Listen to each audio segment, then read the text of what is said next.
Trevor Felch alongside Kunal Singh. Glad you could be with us here on the Palo Alto Media Center. Broadcast the game of the week at two of the most storied high school football programs across the Bay Area for your new acquaintances. For the first and only time this season. And it's been a bit of a struggle of sorts for both Los Gatos and Paly this season. Paly coming into their final home game at 500, 4-4. They have not gone into the 9th game of the season at 500 in over a decade. Last year being the champions of the De Anza division for the Santa Clara Valley Athletic League. It will not be that case this season. Meanwhile, for Los Gatos, they come into tonight at a record of 5-3, 4-1 in conference play, looking to get a big victory here this evening on the road. And Kunal, we say goodbye to the seniors, an illustrious group tonight, headlined by the quarterback Keller Christ, who will be quarterbacking for the final time this evening here at Hadre Field. Now, he won't be going very far, just across El Camino Real from where we are playing for the Stanford Cardinal, at least in the next 4 years. But he certainly has left his mark here at Paly, and he's hoping to at least have one more memorable performance here this evening for the green and white.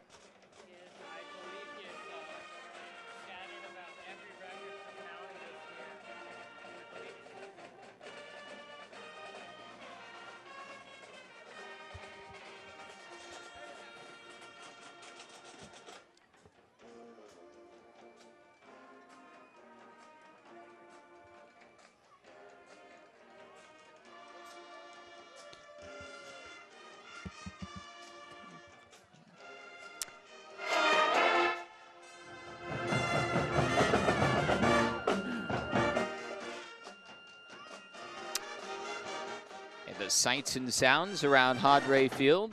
We started a bit early tonight. Still have 6 minutes to go until the game begins. But certainly for the Vikings, it has been a bit of a challenging season. They lost a lot of important seniors last year. And again, this year, they will be bidding farewell to a number of important seniors. Not to mention Chris, but you'll also be seeing for the last time several other key members of the offense. Malcolm Davis leading the team in receiving touchdowns. The leading tackler, Andrew Frick. Senior captain, Connor Shield. And you just, for the Vikings, they wish that they could send them off on a bit of a high note this year, knowing that they've struggled a little bit here in 2013.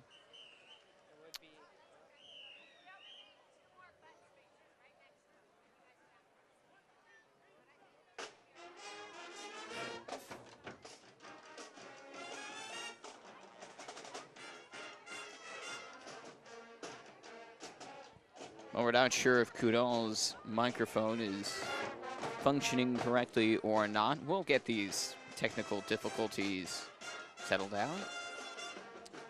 As the band is entertaining the crowd here at Hadre Field.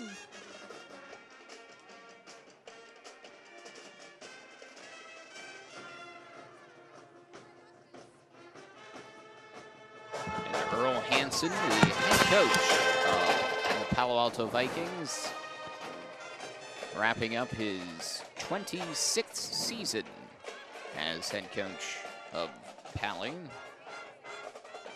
It's a little bit of a different story on the Los Gatos side of the field. Head coach Mark Crail is just about to wrap up his first season as head coach of the Los Gatos Wildcats. That comes after the retirement of the legendary Butch Catalico, who was the head coach of Los Gatos for the prior 27 seasons, finishing with an all-time record, 264 wins, 62 losses, and 5 ties. 264 wins. Los Gatos knows the whole winning program way. They make a routine visit in the month of November to the CCS finals. Question is, will they be able to do that this season? A win here would be huge for them. I mean, they're right up neck to neck with Paly this year, and it would be huge for them if they could get a win in this game and try to even out the balance of power in the division this year.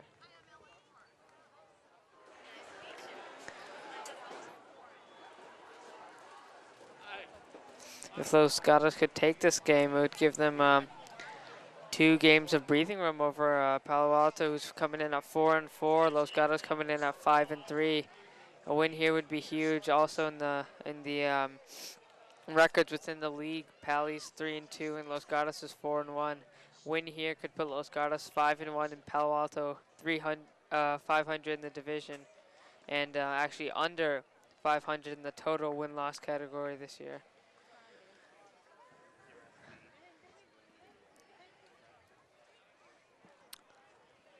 Now the captains meeting out at midfield. Quartet of seniors for the Vikings. You see Tully McAllister, Andrew Frank, Justin Rittman, and Keller Christ there for the coin toss. Paly riding a 1-game win streak after they had their most complete victory of the season, 41-0 at Mountain View. That was last Friday, and they will wrap up the season a week from tonight on the road at Santa Clara. So who knows, they might end at 500, they might be 2 games below 500, they might be 2 games above 500. You never know how these last 2 games play out. It's a coin flip from here. Los Gatos, meanwhile, coming off arguably their worst loss of the season, at home to Wilcox, 42-7. So they're looking for a bounce-back game, and it won't be easy on the road against a stiff opponent, too. Paly will receive to begin tonight's game. It's now time for tonight's national anthem. Here is the Palo Alto High School Marching Band.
The national anthem before tonight's game at Honore Field on the campus of Palo Alto High School. It's Friday night football on the Palo Alto Media Center. Along with Kunal Singh, I'm Trevor Felge. Glad you can be with us. And for the entire Palo Alto Media Center crew, producer Chuck Alley, we're great that you decided to spend the first part of your weekend with us live, streaming across the globe, and right here in Palo Alto in the Mid-Peninsula as well. It's the 5-3 Los Gatos Wildcats and the 4-4 Palo Alto Vikings on senior night, the final home game of the 2013 season for the Vikings. Vikings in their home green jerseys trimmed with white. Los Gatos will be kicking off to begin the game in their road whites with black numerals trimmed with orange. The temperature here on Hadre Field is 58 degrees. And the lights are on. Nothing but clear skies overhead, twinkling stars, and that can only mean one thing, Kudal. It's going to be cold tonight. Everybody's bundled up here, ready to go on senior night. Wildcats to kick off from our left to right. And we are underway here from Palo Alto. Back to receive for the Vikings is one of the seniors playing their last game here at Hadre Field, Malcolm Davis, and he'll catch it in the end zone for a touchback. Malcolm Davis and Keyshawn Johnson, the two big players that play on almost virtually all sides of the field. They both play offense, defense, and return kicks. Either one of them on special teams. More of Keyshawn Johnson starting with #1 wide receiver, #1 corner, and the #1 punt returner, and then Ethan Davis.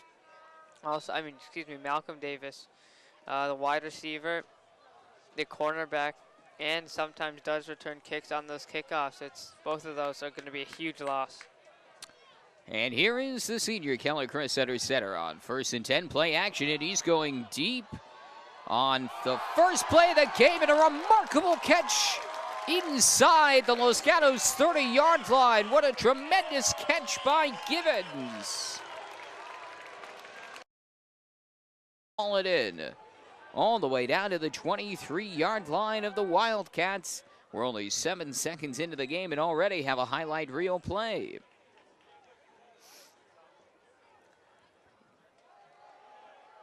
And here's a pinch to Malcolm Davis for 2 yards, tripped up there in the backfield. Great showcase of concentration. It seemed like he wouldn't have caught that ball. First he was a little shove in the back from the cornerback, and looked like he got his feet stuck a little bit also, and he caused a little stumble, but he touched the ball, stuck with the play, caught it, and it was a great show of concentration. Such impressive closing speed by Givens, too. I was about to call out, it doesn't even look like Chris was throwing to anybody. Yeah. Now Chris will throw it in the flat off the right side. It looks like incomplete. You have to do the math there. That would be 57 yards to Givens. It's now 3rd and 10 as the Viking offense has fallen stagnant a little bit. Going with split backs in the backfield behind Chris. 3rd down and 10 from the Los Gatos 23. Quick drop for Chris. Throws his strike over the middle, complete to Davis. Davis inside the 15, and he has a 1st down. Down to the 11-yard line. You see that speed of Davis. He knew he had to get to the 13-yard line and was determined to get there no matter what Wildcat defender he had to run through. That was a nice play call for Paly. Quick slants on both sides, and whichever receiver, I guess, didn't get Paly. High formation, 1st down and 10 from the 11. Handoff up the middle. That's Davis, ramped up by Quinn Spiteri. Gain of about 5 yards. And as you can see already, Malcolm Davis, excuse me.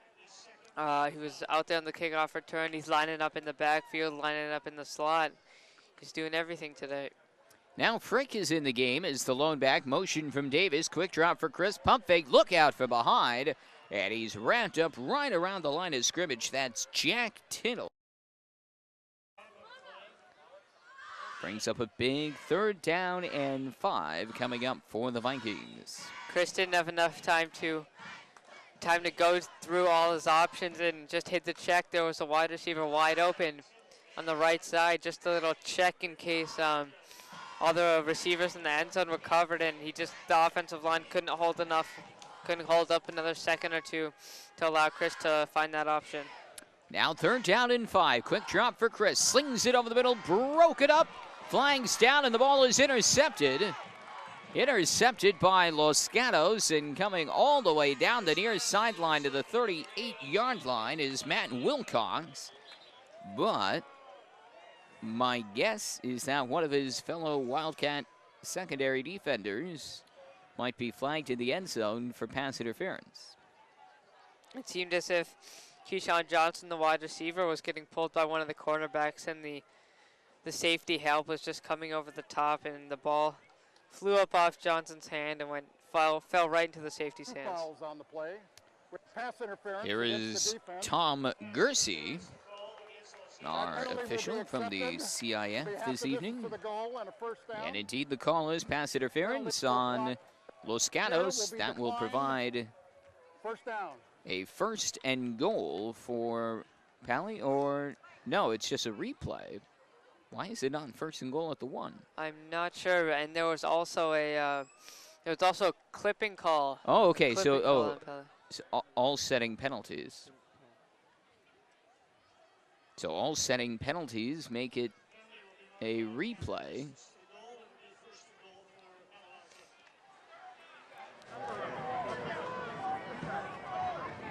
Tom Gersey still trying to sort out things. Okay, I think we're set now, Kunal. I think we are. Down at it the appears 4-yard it line. is 3rd and 2 from the 3. The give is to Frick, and Frick will run off the left end untouched into the end zone. Touchdown, Vikings. And it is fitting that the senior running back scores the first touchdown of the evening for Palo Alto. Well, I don't know if that was first down or third down, but either way, Andrew Frick made short business of that opportunity after the penalty. I believe it was indeed a first down, because I don't think Paly would have ran the ball on 3rd and that short with Keller Christ at quarterback. That would have been more of a passing type, but I believe it was first down. Nevertheless, they got the touchdown, and that's all that matters. The point after is good. Kick through by Matt Fogarty, and with 9 minutes and 8 seconds remaining in the first quarter, the Palo Alto Vikings strike first with a 7-0 lead over Los Gatos. A solid drive there for Keller Christ to the Vikings to open the game. Of course, the drive really was defined by the very first play, a 57-yard completion from Chris to Eli. Besides that, and I mean, it wasn't too great of a possession for Paly besides that long play. Now it's the Wildcats' turn, beginning from their own 6-yard line. Joey Wood across the 25 and down at about the 30-yard line. John Martinez in on the stop for the Vikings. So here comes the Los Gatos offense, led by their quarterback, Nick Bawden, 6'3", 225-pound senior. That's always one of the more illustrious positions in the Santa Clara Valley Athletic League, to have the title of Los Gatos quarterback. There have been many, including NFL quarterbacks. Most recently, Trent Edwards, Stanford graduate. Most recently, I think, tried out for the Oakland Raiders, Jacksonville Jaguars. Spent a couple seasons as a starter for the Buffalo Bills. Handoff on 1st and 10 to Wood. Picks up about 5. Joey Wood to the 36-yard line. Wood having a great year on the ground, or just eclipsed the 1,000 mark in the game last week, Los Altos game last week, and he's got 1,013 yards, and he hopes to add to that total tonight. Offset I formation to the left on 2nd and 5. Another handoff to Wood, going straight up the middle. He is met immediately by a host of Vikings. The initial contact made by Sean Pike. 3rd down coming up. Gain of 3 for Wood. And you can tell how different these offenses are. If you look at Paly's offense, Christ has attempted 177 passes, and Paly has only rushed 204 times the whole year. And you look at Los Gatos, their starting quarterback has gone for 118 attempts, and their starting running back has gone for 137. So the balance is so different between these teams. Well, we're seeing a lot of running, and here's a direct handoff, and it won't work for Nico Chipinti. Stopped right at the line of scrimmage. Or check that, that was Cody Marshall receiving the handoff, and Marshall stopped for no gain, just shy of the 40-yard line. Big stop and a 3-and-out for the Viking defense. Boy, momentum is entirely in Paly's favor here in the early going. The trickery did not work. And there might be more trickery here. Paly's lining up with 2 kick returners, maybe a little reverse action or a toss. One comes across and they toss it, but who knows? I thought you were forecasting Logan Chapman, the punter, to try for a fake punt. Yeah. And there's a fumble. They don't even need the fake punt. Do the Wildcats recover the fumble? I believe they do. I thought they did. No official signal yet. The officials are conferring. Los Gatos is already preparing to continue on offense. It is a Wildcat first down. That was a tough play from from Keyshawn Johnson. It seemed like he was right in the middle. Do you slide and try and have a fair catch, or you just let the ball bounce? And he went down too late. The ball just took a bounce and hit him right in the chest, and they recovered it easy. Bonnin's first pass turns around, and he completes it to Wood, and Wood sprints down the left sideline, inside the 10, inside the 5, near the goal line. Is he in? Yes, touchdown, Los Gatos. And the mistake on the fumble by Malcolm Davis on the punt return there. One play later turns into a Los Gatos touchdown. I mean, that's a phenomenal play call. You'll see that a lot of times in the NFL, but the NFL brains are trained for that. And you could see Paly thought the play was going to go to the right side. The fake screen on the right side. Quarterback just turned around, threw it left, and they had 2 blockers out there, and no one could catch Wood. Turnovers, costly mistakes, they will cost you, and Paly learned that the hard way very quickly here as the point after is up and good. So instead of having the ball with a 7-0 lead after a defensive 3-and-out, Paly finds themselves tied with 6:48 to go in the first quarter, 7-7 between the Vikings and the Wildcats. And the last home game for Paly, remember, against Milpitas, I believe it was. Wilcox it was. And Wilcox missed or didn't convert on about every single extra point or field goal or PAT, and Paly got some free points off that, and it seems as if Los Altos has a kicker who can make their PAT, so Paly won't be getting any free miscues tonight.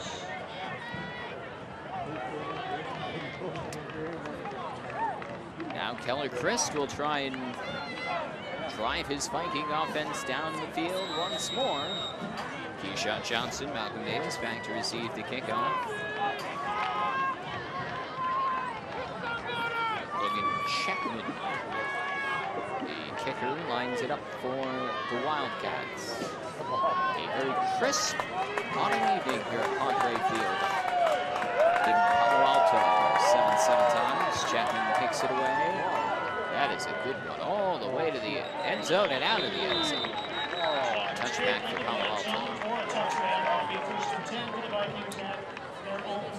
To succeed tonight, the Vikings will have to really strike that balance between rushing and passing. So often they sort of go into their pass niche, which you certainly can do when you have as talented a quarterback as Paly does. But they're also going to have to really grind it out here against a strong Los Gatos defense. Yeah, I mean, key to all Paly games, it seems like, is the balance. The running game has been opening up the passing game, and hopefully they can establish that run game. And it's Malcolm Davis cutting the corner, and first down. Run out of bounds in front of the Wildcat bench. There you see that speed. Good blocking on the outside, too, on the Vikings. Malcolm Davis so far having a very impressive opening quarter. First down, Paly at their own 33. Good sized crowd here at Padre Field. The side of the stadium, nearly full, a good-sized gathering across the way, making a 45-minute journey for the Scouts. Press back to pass on first down. It's a short pass and incomplete. Malcolm Davis is incredulous. He can't believe it. You've got to be kidding me. The fans don't like the call, and I mean, I'm not sure if that was a catch or not. It was, but the back turns toward us. His back turned toward us, and I mean, it looked like a catch from here, but we honestly couldn't see the ball from this angle. But it was a tough call for Paly. Yeah, from my angle, I didn't see the ball hit the ground at all, but we're also up here at the press box level. Handoff here on second down. Davis trying to cut to the outside, not this time. Tittle was there to drop him for a loss, as was Dane Westby. 3rd and long coming up, about 11 yards to go. There you see Paly trying to establish the run game, and Los Gatos held their ground, saying, no, if you're going to get yards against us, it's going to have to be like how you usually do it, by air. And here's a big time for them to go through air on 3rd and 11. Deep drop for Christ. Plenty of time going deep down the middle of the field. He wants Gibbons. He's got him. A jump ball, and Gibbons hauls it in for the catch. And a first down deep in Los Gatos territory down to the Wildcat 27. I mean, that's vintage Randy Moss going up one-on-one coverage. Seems like one-on-one coverage is a mistake today against Gibbons. That's the second big catch. And it was just a jump ball. Looks like Gibbons had the ball, but the cornerback also had the hands on the ball. It's a bang-bang play in the rule book that will go to the wide receiver 10 out of 10 times if it's caught. Nowhere to go for Malcolm Davis. Well, I think just every play now, Chris should be throwing 50 yards to Gibbons. Why not? 2 for 2, 100% right now. Why not keep going at it? Pardon the expression, but it is a given that the two will connect. I had to. That Randy Moss connection, though, you've got your receiver wearing number 81 on the Vikings. Oh, yeah, same number. We are really, really doing well today. Emmy Award-winning broadcast. 2nd and 12. Christ under pressure and will be dropped for a big loss, and the ball is knocked loose. Into Paly territory on the fumble by Keller. Chris recovered by Los Gatos' Cody Marshall. Another turnover by Palo Alto. My goodness. I mean, it seemed like Chris was going to throw the ball at the last second, maybe throw the ball out of bounds, but he held on to it and he did a little ballerina twirl. The linebacker just twirled him around, and Chris tried to get the ball out at the last second because he was facing forward, and as he was going down, he threw the ball and it went right into the cornerback's hands, and he returned it a solid amount. Now they're back at the 30-yard line. Chris was very confident he was going to be able to wiggle himself free there. And then he was just driven backwards and backwards. That would have been a loss of at least 15 yards if he held on to the football. So Los Gatos takes over at the Palo Alto 28-yard line. Here's Wood on the opening carry for a gain of 3 to the 25-yard line. Well, a great way to defeat yourself is by committing turnovers, and 2 possessions, 2 turnovers. That is just exactly what Earl Hansen did not want to see. Here's Wood cutting the corner. He has a first down, and when he turns that corner, watch out. Knocked out of bounds, but with a Los Gatos first down. He's been showing phenomenal boost of speed today. Right when he turns that corner, if you remember on that touchdown, on that screen pass, it was a quick screen and he was gone. Joey Wood, I believe it was. He's just gone when you go around the corner. And it's very hard to catch him. He comes in with a full head of steam, and you can't let him get around the corner. You got to have the linebackers, the outside linemen, cut off that line and don't let him get upfield. Earlier this quarter, Wood ran for his 14th touchdown of the season. He is a 1,000-yard rusher. He had 1,013 coming into this game, but he's only adding to that. Here's the handoff to Corey Olivet on 1st and 10 of the 16, and Olivet will pick up about 7 yards. 2nd and 3 coming up from the Paly 10-yard line. 4 minutes to go in the opening quarter. 7-7 the score. But Los Gatos is driving. Yes, if you looked away from your television about 3 minutes ago and now you're looking back again, you're saying, wait, but Paly was the team that was driving. Well, turnovers aren't costly. A fumble by Keller Christ. Olivet on the carry, this time to the near side. Inside the 5 and bordering on the goal line. He has a 1st down, but just shy of a touchdown. It is ruled a touchdown. Oh, and they will give it a touchdown. Touchdown, Los Gatos. Oh, he was so close there. Seemed that the ref had a little bit of leniency on that call. He just too close. I mean, you have no replay evidence. You can't go up to the booth, so might as well just call it a touchdown if it's that close. And with that touchdown, the Wildcats have the lead. 13 unanswered points against the Vikings. Both scoring drives coming off of turnovers by Palo Alto. Point after on the way by Chapman is good. 3:38 left to go in the 1st quarter. Los Gatos leads Palo Alto 14-7. A little bit of a hushed crowd now here at Hodre Field. They were all riled up after some of the exciting Keller Chris to Eli Givens pass connections. And with the senior night energy, and now it has subsided a little bit. Definitely it has. I mean, the 2 turnovers have costed Paly 14 points. You could be looking at a 14-0, 14-7 game for Paly right now, but those 2 turnovers have it 14-7 in the wrong way. They were having a solid drive down. Chris threw an interception, excuse me. And on the punt after Los Gatos had a 3-and-out, Keyshawn Johnson just made a mistake on the ball, and that costed them 7 points also. There's still plenty of time left. Plenty of time. Plenty of time. But it's just about playing disciplined, fundamental football. Clean football. And Paly has looked so good, except for 2 plays. Now, defensively, they have just been letting the rushing game led by Joey Wood of Los Gatos just get to the ball. My goodness.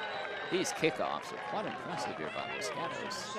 Logan Chapman must play soccer. Yeah, something like that. He is drilling the football. He's drilling the extra points as well. I mean, in high school. It is incredible in high school to have a great kicker like that. Yeah, it's rare. It is. I mean, if you look at it, they even have rules, and they have the rules in high school. If the ball goes into the end zone, it's an automatic touchback. In the NFL and in college, if it goes in the end zone, you can run it out. But in high school, it's so, you don't see it a lot. So, I mean, it's just counted as a touchback. Chris back to pass throw is behind his intended receiver, Keyshawn Johnson.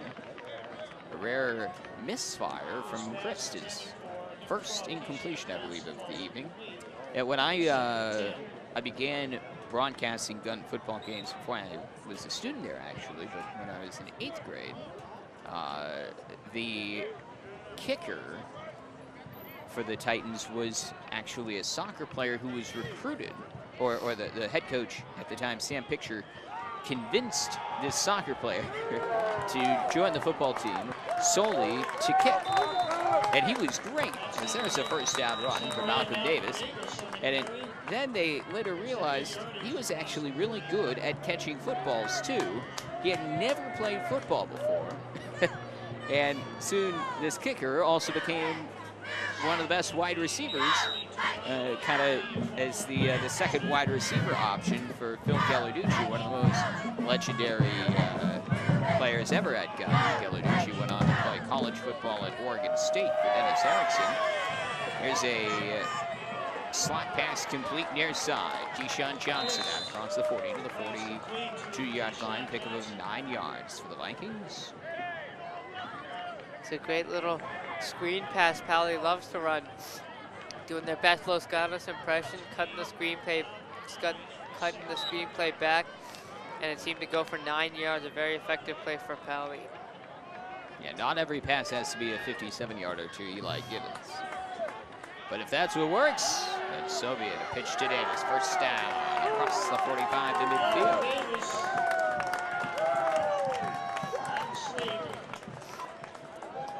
Well, the Vikings try to methodically march down the field. They don't have to always go for the home run.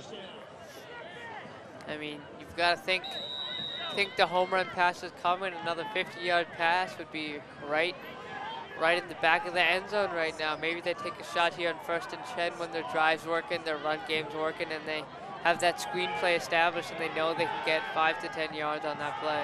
Going with a 3-receiver set and a big pull up the middle for Frick. Breaks a tackle with a first down and more. He's cut from behind at the 31-yard line. First down, Andrew Frick.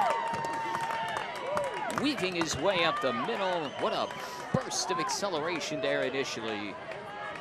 And then bringing a couple tackles out in the open, showing his mobility. The man can fly. He can fly, and he can fly that much faster. You know, it's homecoming night. Everyone's got that extra bit of adrenaline pumping right now for Paly, and it's really propelling them. Now play action pass. Chris hit as he throws. He didn't even see his completion, and it's a completion for a touchdown. To Keyshawn Johnson, touchdown, Palo Alto. And Chris got drilled as he released it. He didn't even see where the ball was going, and it happened to go to a wide-open Keyshawn Johnson. Yeah, I mean, it was a great throw, great catch, and great concentration to stay in bounds. I mean, he had to tiptoe his way through the end zone right there.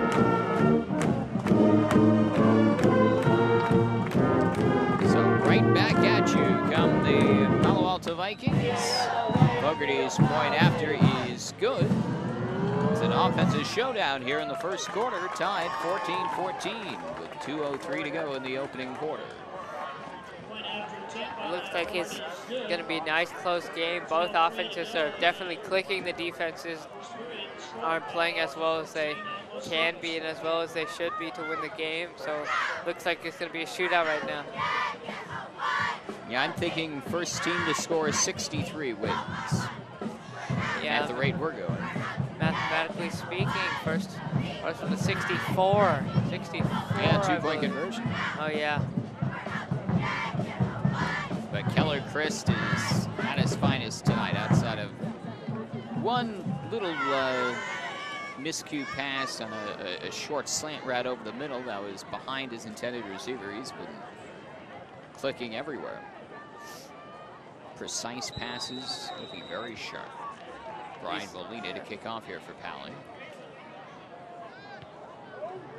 This will not be a touchback like his counterpart Logan Chapman has been doing left and right for Los Gatos. Return out across the 30 to the 32-yard line for the Wildcats. That's where Los Gatos will begin. Los Gatos has had the gift of good field possession from Paly. I believe both kickoffs have gone past the 25 to around the 30-yard. Of course, that interception was on. It got the ball at Paly's 45, and same with that muffed kick, that muffed punt. Excuse me. They both got at their own 35. Their field possession has been unbelievable this year. I mean this game, and they really can't complain with this field possession. 14-14 the score, 1:55 to go in the first quarter. Chengang's having some issues trying to change the down marker. It is frozen on second down, it appears. It's that cold. Here's a handoff on 1st and 10 to Joey Wood, trying to run that sweep and cut the corner, and then he has done so well here in the early going. Picks up about 6 yards. Joey Wood, I mean, the speed at which he comes around the corners, it carries him. that extra 3 yards in the end. I mean, it's a 5-yard game on what could have been a 2-yard game if he was a slower back coming around the corner. It's a huge burst of speed he comes out with, and it really pushes them for that whole 5 yards. Now a timeout here on the field. I don't know if it's because of something on the scoreboard. Oh, there we have a clock malfunction. 10 seconds added to the game clock, going from 1:23 to 1:33 left in the first quarter. I thought they were going to order for a new down marker. Oh, Somebody run to, I don't know, where do you buy those? Sports Authority? It's quite far away. I think that would be great decor in somebody's office. If you're really a football fan, have a pylon on your desk instead of a coffee mug.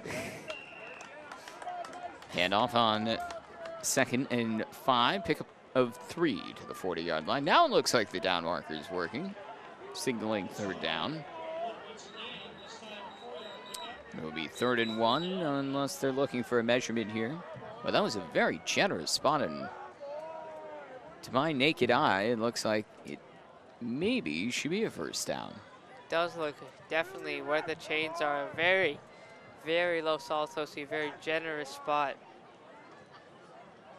Everybody's in a giving mood tonight. It's senior night. Thanksgiving is what, 3 weeks from yesterday? Well, they keep giving this generous spot closer and closer to the 41-yard line, but they're not willing to measure it. I think they figure out Los Gatos will get the 1st down anyway. Yeah, they're just putting it seems like maybe a foot in between, and there's the QB sneak.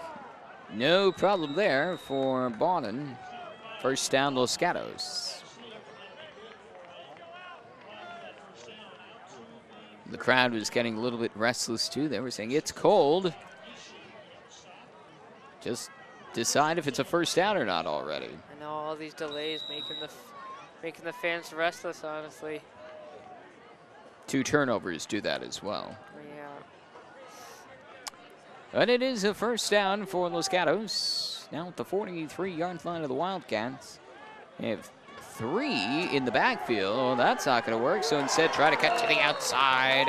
And a great tackle in the backfield by Malcolm Davis on Joey Wood. Joey Wood dropped actually for a loss. You don't say those words too often. He did not coming around the corner with a full head of steam. It's hard to tackle him behind the line of scrimmage. He's big and he's fast. It's deadly combination. It's vicious. It's tough. Andrew Frick's a lot like that too. This will probably be the last play of the first quarter. 2nd and 11 with 4 seconds left. Quick drop for Bawden. Slings it left side. That is caught. Keyshawn Johnson right there for the immediate tackle on Corey Olivet. And that is the end of the first quarter. 3rd down coming up for Los Gatos. With this score, the Los Gatos Wildcats 14 and the Palo Alto Vikings 14.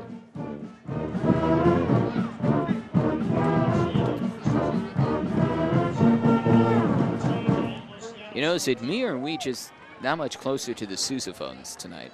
We are. Usually they're in the I feel like corner. I'm in the band with our proximity to the Palo Alto High School pep band. There's actually 2 bands here tonight. The middle school band from Jordan Middle School is also here. So we've got dueling bands. No Los Gatos band though. No, I don't think they would want to bring all them instruments, all those instruments, get another bus, bring the whole band crew all the way over, all the way to. Now, you were at the game last night across the way over at Stanford Stadium, where the Stanford Cardinal defeated the number 3 ranked team in the country at the time, Oregon Ducks.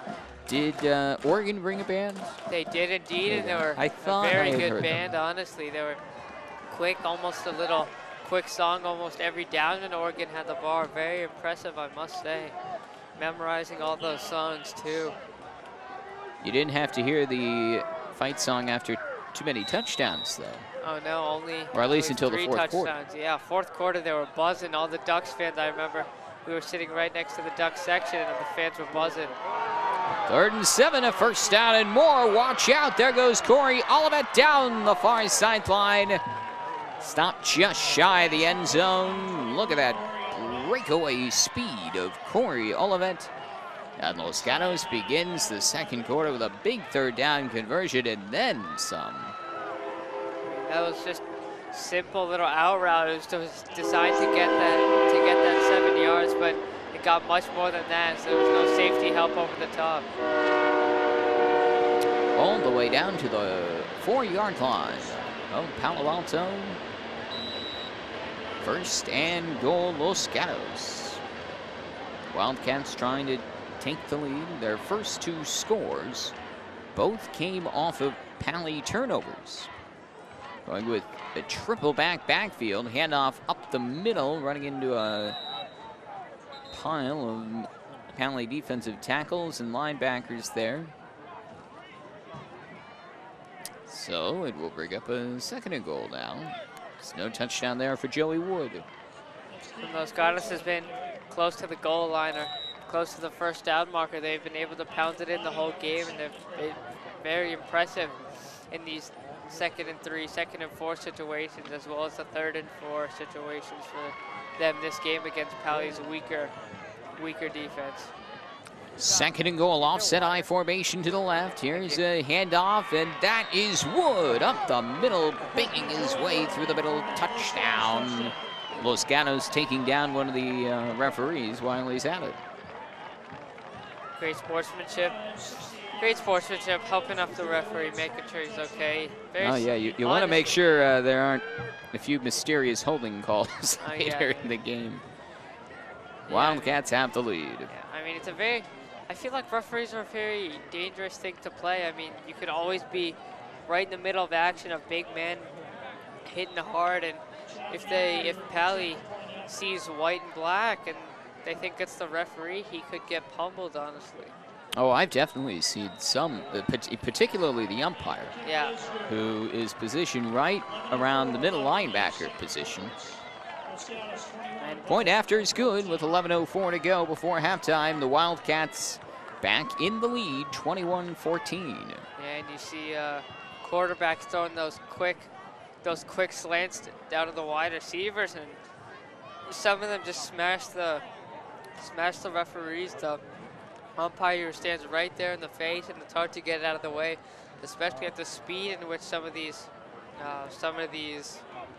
quarterbacks throw. If you look at Colin Kaepernick, he used to throw mid-90s in high school and college. He was a pitcher. I mean, I can only imagine the pace at which he could throw the ball and how it would sting the referee's head if he got nailed by one of those quick slants. It's a tough job. It is. And you get the bruise. And that's just the physical danger. Then you have the mental when you have guys like Jim Harbaugh getting on you. Make those bad calls. What are you thinking? Yeah. Who are you? I'm just doing my job. They try as hard as they can. That's all that matters. Ah, but it's so much fun. Those guys have a great time out there. Because everybody's their friend, right? And another touchback. Oh my goodness, this is the Logan Chapman kicking extravaganza. I spent 1 year as a Little League umpire, and at least once a game I would have to tell the coaches, stay in the dugout, or you have 3 coaches in the dugout, you're only allowed to have 2, and they would look at me like, what are you talking about? I count 3 coaches there. I mean, who do you think I am? I'm just telling you the rules, and I'm enforcing the rules, and these coaches are trying to bend around the rules in just such trivial things like this. But alas, it's all fair in games. It's only sports, right? Unless you're a billion-dollar enterprise like the National Football League. 1st and 10 for Keller Christ. A nice easy pass over the middle. That's a first down out across the 40 to the 46-yard line. First time Christ hooks up with Tully McAllister this evening. another senior captain for the Vikings. A wide open Tully McAllister just streaking right across the field, completely unmarked, and he had a lot of room to run after the catch. Great game from Paly. Moving the chains with 10:50 to go here in the first half. 21-14 Wildcats in the lead. Final home game of the season for Paly. Here's a handoff, darting up the middle for a gain of 3. That's the first carry tonight for Sean Pike, one of the fullbacks for Paly, trying to establish a running game. And Sean Pike will be in the backfield for 2 more years after this, as he's only a sophomore. We'll see all these seniors leave, and he'll be, thank you, I'll take your spot next year. Well, maybe Earl Hansen already trying to see what he has for next year. Work a little bit of the old with the new. Malcolm Davis on the carry. Across midfield, the gain of 2 brings up 3rd and 4 for the Vikings. And now this has been a point where Paly hasn't been too hot on 3rd downs. I mean, I believe Chris threw that interception on on the last drive on that 3rd down. And if they have that one running back that can get them that 4 yards every time, I think it would help them a lot. Well, here they go, 3rd and 4. Plenty of time for Chris. He connects with Malcolm Davis on the near sideline. Down to the 36-yard line. First down, Palo Alto. I mean, why do you need a running back when you have Keller Christ? I mean, he's been playing unreal. You can definitely rely on him on 3rd down.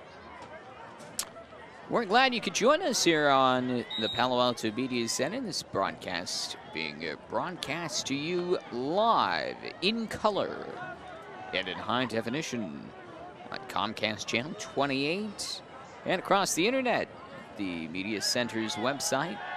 Glad you could be with us on the double fake reverse by Keller Christ, and the pass launched too far for Keyshawn Johnson. And if you're a student who wants to get involved, email sports, that's sports with an S on the end, at midpenmedia, MIDPEN media.com. Like our analyst this evening, Gudal Singh, junior stud cross-country runner for the Gun Titans, the MVP. Now 2nd and 10, hand on to Malcolm Davis for a couple of yards inside the 35, brought down from behind by Cody Marshall. Kunal, you've been really tearing it up there at Bull Park this year. The cross-country meets, yeah, we've had 2 meets against Paly at Bull Park this year, and Guns Cross Country has beat Paly in our Liga Championships meet. Gun did win in every single category over Paly, and they won almost every single one also. The blitz on the screen play, flags down, first down to Malcolm Davis. We'll see what the flags are about, though. Keller Chris had to keep backpedaling and backpedaling away from the oncoming blitz from the Los Gatos defense. They'll be coming back, holding on Paly. I think it would have been smarter for Los Altos to decline that penalty. It would have been 4th and 1. I believe, I don't think that was, they didn't get to the first down line, and now you've got the man, Keller Christ. He's got another opportunity on 3rd down, and you've got to think he can create a little play right now. Offense, 10-yard penalty from the spot of the foul. We will repeat 3rd down. But they choose to accept the block in the back penalty. Brings up 3rd and 12 from the 38. Single back formation, 2 receivers wide flats. Givens to the right, deep drop for Chris, buying time, rolling right, under pressure, throws off his back foot for the sideline. Out of bounds. Incomplete, brings up 4th and long. Kind of in that no man's land territory right now where you can't make a field goal, but a punt, if you punt it into the end zone for a touchback, you know, you're not going to really lose a whole lot in the way of yardage. Why not go for it? But Earl Hansen isn't the risk taker like I am. And also a big loss for Paly right now. Michael Frick has been on the sideline. He's been injured Yeah, he for the can't. last couple of plays. He's having Excuse a hard me, time Andrew putting much weight on that right leg. The right knee, I believe. Oh, a beautiful punt heading towards the goal line, and it is down by the Vikings at about the 1. Beautiful coverage by Justin Hull. And Los Gatos is pinned deep in their own territory here. I'm guessing they're going to be running the football. I'm guessing they are. It's always the smarter play to run the ball at the goal line. You never want the quarterback to be safety back there. It's always a little bit of a scary thing, having him frolicking in the end zone. Not a lot of room to work either. Well, they officially marked the ball at the 2-yard line, whistles as the ball was snapped. Got a lot of flags, a busy night for Tom Gersey. Well, that's not going to help matters for Los Gatos. Now the ball goes that crucial half the distance to the goal line, back to the 1-yard line. Tom Gersey telling Mark Crail, the head coach of Los Gatos, go back to your sideline now. I'm in charge. So Los Gatos now at their own 1-yard line. Well, they can't go a whole lot further back. They can. After this, they'll have to start moving the ball increments back. Down. Half a foot, 1/4 of a foot. And soon the ball will be in the end zone of Paly safety. Look who's here. The last year's gun varsity quarterback has stepped into the Paly's building to try and take away the Palo Alto trophy from Keller Crisp, but I don't think that's going to happen. And did the deceiving multiple fake handoffs after initially handing the ball off. And a good gain there for Corey Olivet at a 1st down. And more importantly, breathing room for the Wildcats out to the 15-yard line. They would love a nice, long drive, take a lot of time, tire out the Paly defense, and score points while they're at it. And they will just keep the ball on the ground here on 1st down to Wood. Getting near the 25 and another 1st down, looks like a gain of 9. The running game has been so effective tonight. It's reminding me of Stanford's running game last night against Oregon. The leading rusher had 45 carries, and all they're doing is pounding the ball right now. And they will continue to do that, and Wood pounds the ball up the middle. 1st down, Los Gatos. To the 30-yard line. How was the atmosphere there last night? Looked just spectacular on television. It was a packed game. I was sitting general admission trying to save a little money. Just sitting in the general admission, and there was a ton of Oregon fans. You could see neon all across the stadium. Passes complete to Chapman on the near side. There seemed to be a fumble. There was a fumble, but it was fumbled out of bounds. Los Gatos keeps the ball. Logan Chapman, not only is he an excellent kicker, he's a receiver too. And a late flag throw. It might be on the Paly sideline. Yeah. They seem to have a bit of a reaction there afterwards. Unsportsmanlike conduct, I believe. Sideline warning.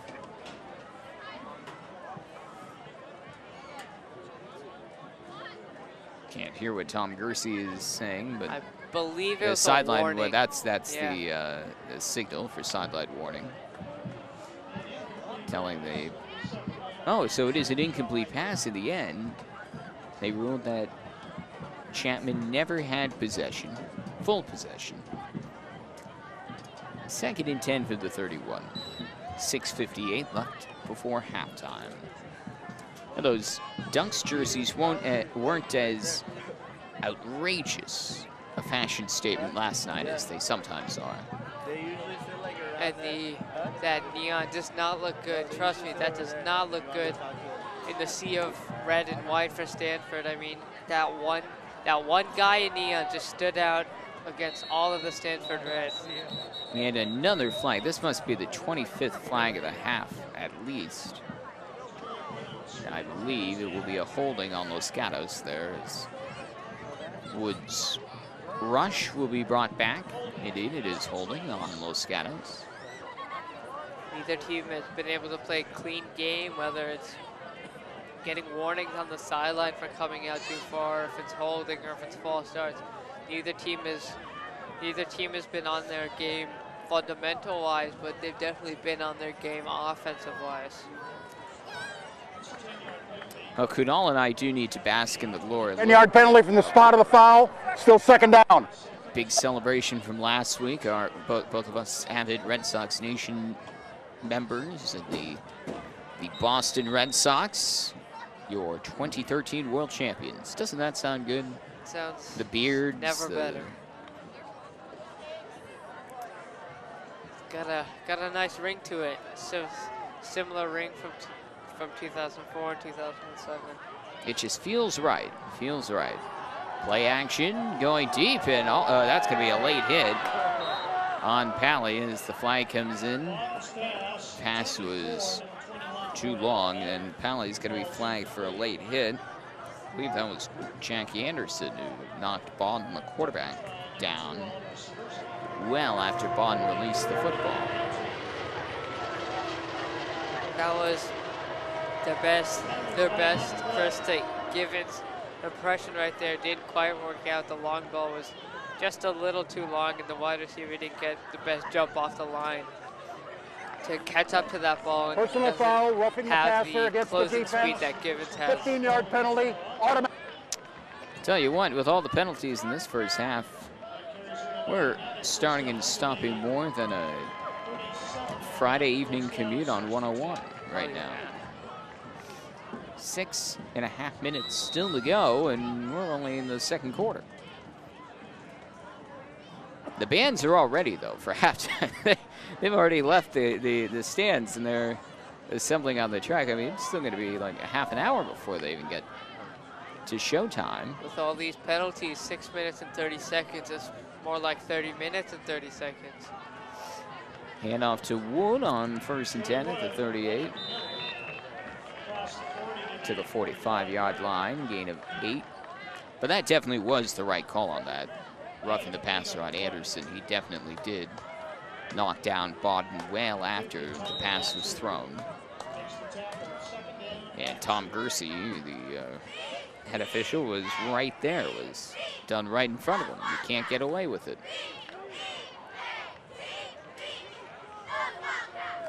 Now 2nd and 2 from the 45-yard line of Los Gatos. Remember, this drive began at the 1-yard line of Los Gatos. Another give to Wood. I don't think he got the first down there. Depends on the spot, whether they're being generous around the Thanksgiving time or they're being generous towards Paly.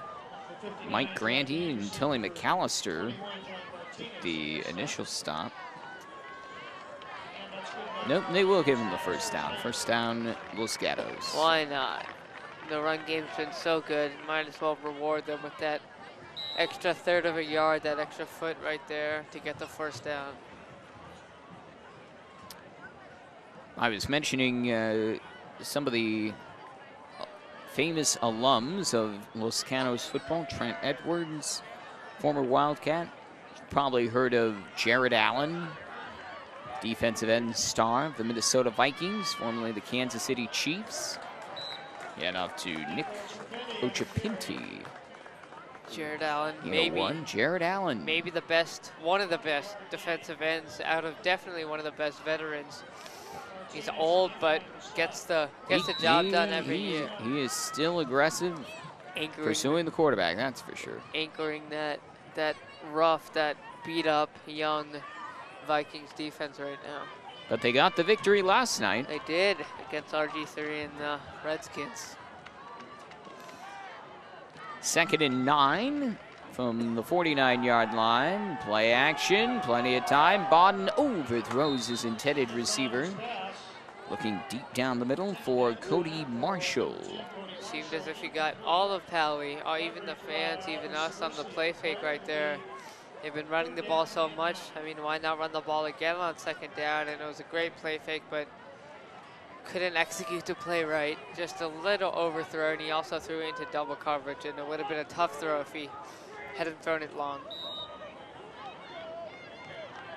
So it will be 3rd and 9 coming up. Well, Bodden had all sorts of time on that pass with the various fakes. There was no Jared Allen pursuing him. When he's rushing the quarterback, there isn't usually a whole lot of time to stand in the pocket. Motion from right to left by Olivet. Twin backs in the backfield. Bodden rolls left, throws on the run. Caught right at the 1st down marker. And then run out of bounds. That'll be a 1st down for Los Gatos to Corey Olivet. And it seems as with that last effort, it just moves the chains. He got the minimum for the 1st down, but that's enough to move the chains. And a 1st down at the 42 of Palo Alto. Yeah, I was saying when this drive began, Los Gatos just love a nice long drive, march the distance of the field. Well, they pretty much are doing just that. They are indeed. Aided by a few penalties along the way. The big penalties that roughing the passer. Also, they shot themselves in the foot with the first false start, but it seems everything's been going their way since.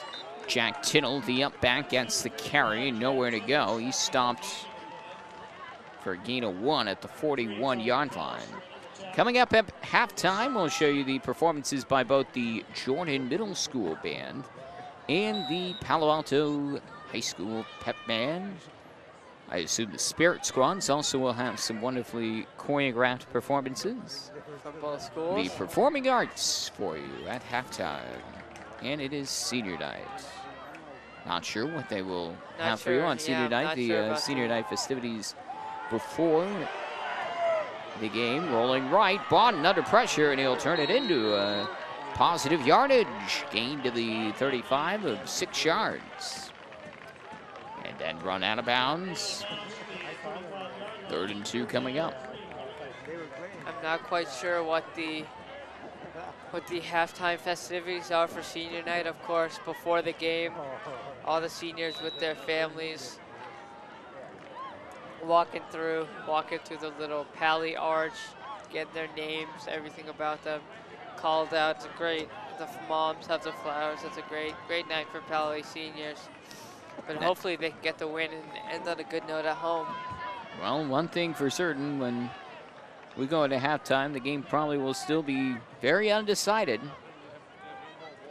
We'll keep our viewers glued to their televisions and computers. Bursting free, there's Wood, and he's gone. 35 yards. Touchdown, Los Gatos. I mean, 99-yard drive for the Wildcats. Very, very impressive. I mean, penalties played a big role, but also the running game and those 2 passes in which they completed, I believe it was 2. It's been an unreal composure. They ran the clock down, I believe, about 6 minutes. That was a nice long drive for them.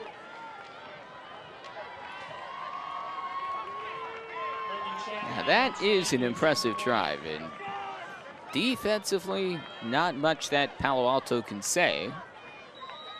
If you had a team pinned down at their own 1-yard line and then they just march the entire distance of the field. Whoa. And the 63-yard point after is up and way good. I don't think I've seen an extra point kicked with such gusto like Logan Chapman just did. I mean, it seems like eventually that ball's gonna hit a restaurant in downtown Palo Alto. He's just smashing those extra points and smashing those Those kickoffs for touchback every time. Their kicking game has been clicking today. And the offense has been too. They now have a 28-14 lead over Paly with 3:39 to go in the second quarter. The Paly coaches, they're on the sideline trying to rally their players. They just saw Los Gatos go the length of the field against the Paly defense. But maybe the Paly offense can answer, do something similar. I'm guessing this kickoff from Chapman is heading to the end zone for a touchback. I have a hunch.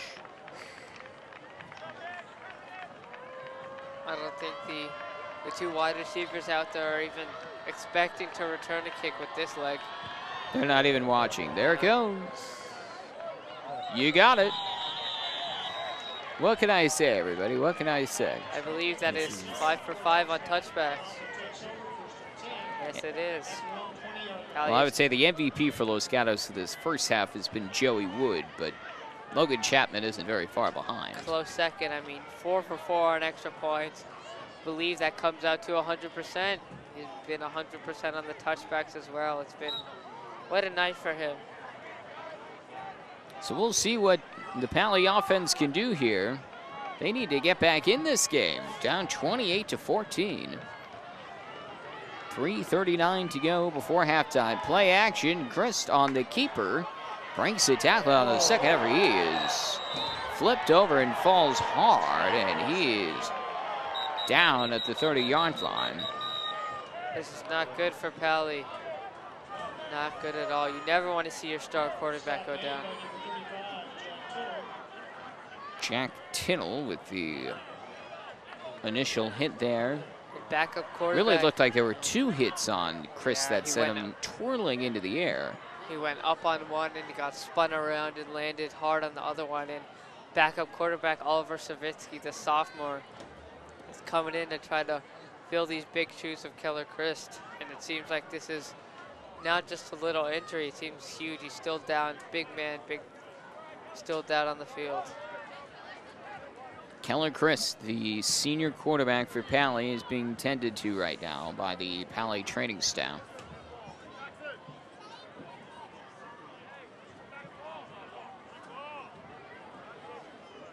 Yeah, it looked like, I don't want to speculate what the injury might be, but he really fell hard after taking two hard hits consecutively. And you know you're running a risk anytime you have a quarterback run by design. And at the speed in which Christ was running was happening so fast. And the contact made had to be very hard to take. Yeah, it seemed as if he got hit on the hip once, and he also landed on that hip after he went flying. And I mean, it looks like a rough injury. Still down. You could tell he's in some pain right now. The training staff trying to sit him up now. So who would be the backup quarterback for Paly? I believe it would be Oliver Savitsky, the sophomore. He's taking some snaps out there as Chris walks off the field under his own power.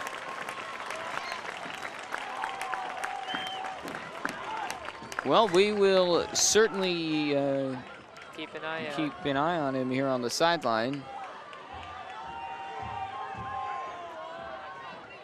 Can't really tell what might be, as you see him walk off the field now, be taken to the training table, what might be the penalty, or the injury there.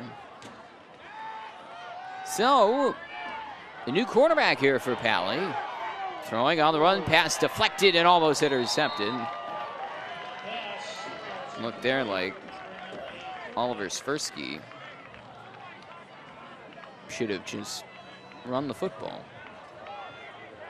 And I mean, that's a big call. You come right into the game, first play of the game, all eyes on you, and you go out for a pass and bring the ball back, and you could scramble, but just looking at what happened to Chris, I mean, that's tough to make a scramble. And if you were to get injured, that would be, everyone would critique you for doing that right after the starting quarterback ran out in the pocket. Now it's 3rd and 1 from the 29-yard line. Handoff, trying to fight his way for that first down past the 30-yard line is Sean Pike. I don't think he got it. Depends on the spot. It depends on the spot. They're being awfully generous and will give him the first down at the 30. These refs honestly are, not to be mean or anything, a little lazy. I mean, I know, definitely they're trying to pick up the pace of the game with all these penalties, but once in a while, maybe have the crew out just to be sure. It seems like they're checking out the shoulder of Chris. They're maybe trying to see if he might have dislocated his shoulders. They're doing a bunch of tests there with his arms. Here's a pitch to Malcolm Davis, coming near side, has a first down and more, out across the 40, 45, and run out of bounds at midfield by Wilcox. First down, Palo Alto trying to mount a last-minute scoring drive in this first half. Down by 14.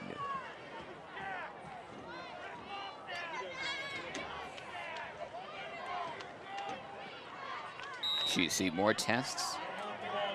Now it looks like they're looking at his pupils there, maybe even a concussion test. Gotta make sure he's okay. Everything's okay if he wants to go back in the game. That's a false start on 21, I believe. The halfback, John Martinez. I believe he jumped a little early, a little too anxious to get out there. Just can't escape the penalties.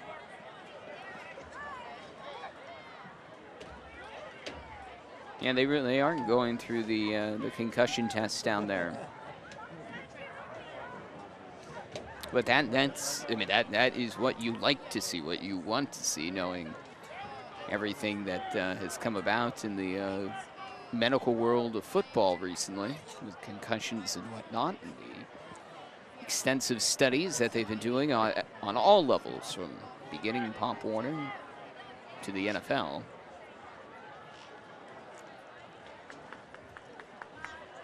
And each team is required to have at least one actual physician. I know. Dead ball, false start against the offense. Dead ball encroachment against the defense. The name of the those penalties were Paly simultaneous, physician, and they but will he's down accept. there. And there also was, the call was but there were offsetting penalties. First of all, the false start on the fullback, but also a neutral zone infraction or encroachment on the defense. So those penalties offset, and it's 1st and 10. Now a timeout on the field. Not sure if one of the teams call a timeout. I don't believe there was a timeout. Resetting the clock. Is it me, or has this first half been a long one? Extremely Really slow. long. How long has it been? It's been an hour and 15 minutes, and there's still 2 minutes left. It's like a real NFL length game. It is, yeah. We don't even do much in the way of commercial play. There's a well, helmet to helmet is C.J. Butcher making the hard contact on Malcolm Davis. And he didn't quite get out of bounds, so the clock isn't stopped. I mean, you're coming in within 2 minutes. You have a backup quarterback. You're at the 45-yard line. I think you need all the time you can get. And you never want to see any player go out, but in particular, seeing Keller Chris in his last game here at Palo Alto. We don't know if he will even be returning to this game or not. We may have seen the last of Keller Chris here at Hondray Field, depending on how those medical tests went. Sean Pike on the carry for 1 to the 45. There he is, sitting all alone, actually, on the Paly bench after being examined by the medical staff. And you can just sense also how bummed out he is. Yeah, just I mean, obviously yeah. he has to be the most disappointed. And on senior night, His teammates trying to perk him up. I mean, that's tough. Tough loss for him. There's other seniors coming over trying to. Such a competitive, positive person. The ball is loose. Fumble on the play. On the 3rd down carry for John Martinez. No word yet as to who has the ball at the bottom of the pile. Paly recovered, so that will not be the third turnover committed by the Vikings, but they do face a 4th down, and the punting team is returning to the field. And during that whole scrum, the clock was actually running, and I don't believe the clock should have been running. I think the clock should have stopped with about 1 minute and 6 seconds left on the clock. Maybe they will reset that, but that's a huge 16 seconds lost from the Los Gatos standpoint.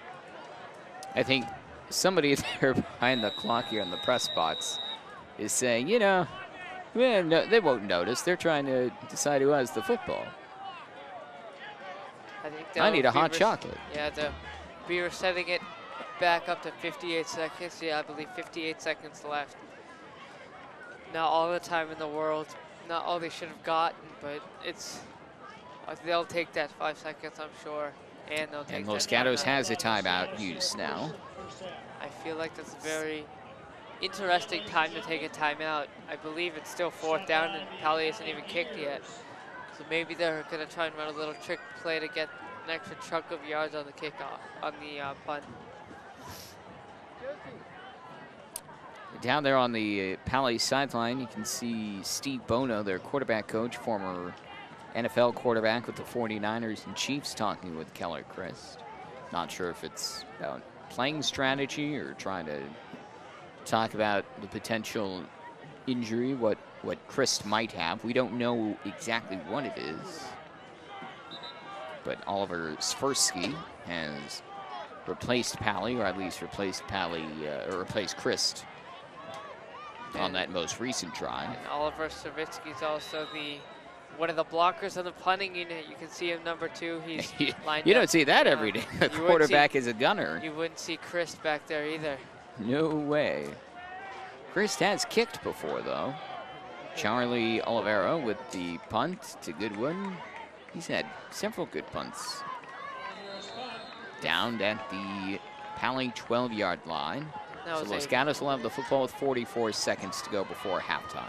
And that was a play longer than average, and that was a punt. It was a 14-second punt that took a lot of clock, that chewed up a lot of clock for Paly, which is a good sign. And that ball rolling added an extra 7 to 9 seconds right there, and it brought the clock down to just 44 seconds left for Los Gatos. It would have been smarter, in my opinion, just to have a fair catch and stop the clock. They might have had around 52 seconds left, and every second's crucial in these 2-minute drills. And in this case, 45-second drill. And Los Gatos will pass in the slot. That's complete to Logan Chapman. Los Gatos has 2 timeouts to work with. They don't even get the first down, and they're not going to use a timeout under 30 seconds. They have a long ways to go, just at the 16-yard line. Going with a slight hurry-up offense. Pass is complete out to the sideline. And then out of bounds, Nico Japinti with the catch. Clock stops with 17 seconds. Ball at the 20-yard line and a 3rd and 3. Well, if they really wanted to try and score, I would think they would kind of need to start skedaddling down the field. Yeah, they definitely. They should have a long ways to go. Yeah, they should have taken a timeout there and then started taking shots. I mean, when you take those long shots, either it's a completion and you have a big gain, or it's an incomplete pass which stopped the clock. So it's a win-win situation. Either you get that big chunk of yards, or the clock stops. Going with some misdirection here. It's a handoff to Corey Olivet. And he has the first down.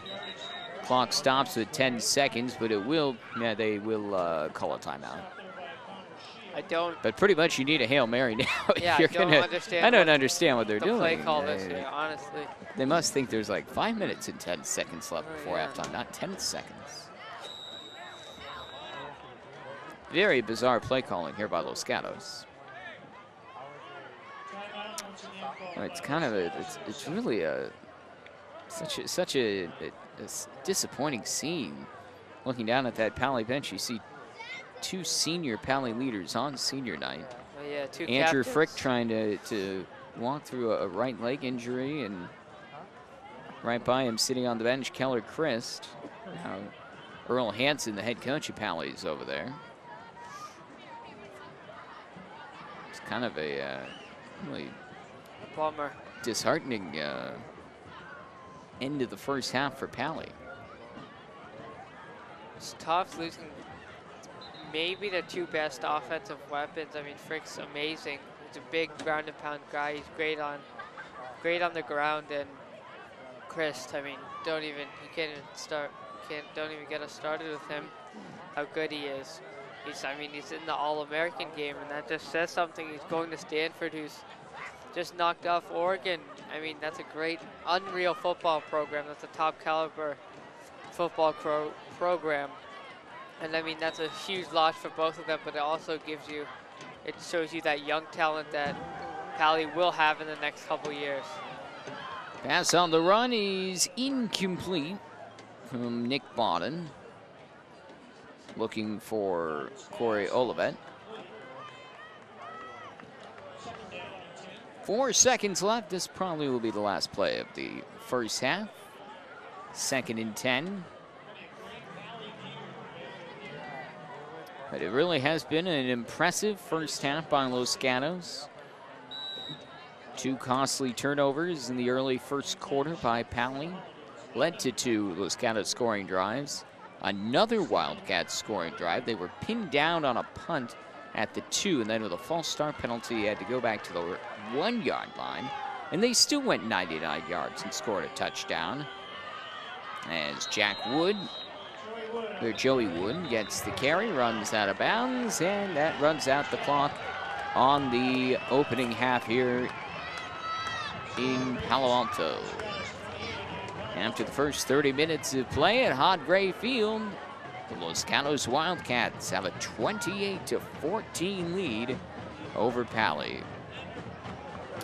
We will step aside and for your halftime entertainment. But before we step aside, you want to see us up here in the broadcast booth. So the Los Gatos Wildcats with a 28-14 lead. I'm Trevor Felch with Kudal Singh. It has been pretty much all Los Gatos here in the early going, and with injuries, not looking so great here for Paly heading into the second half. I mean, 2 of their biggest offensive weapons for Paly have been taken out. They've been canceled out of this game, and I mean, the only thing you can look for is, and you could have these 2, Oliver Savitsky and Eli Givens, the next big things to come. You can get a glimpse of them, and I think that might be the only positive you can take out of the rest of the game right now. Paly's starting to already look to the future, but they can't look too far ahead. There's still 30 minutes of football to play on the home schedule for this season.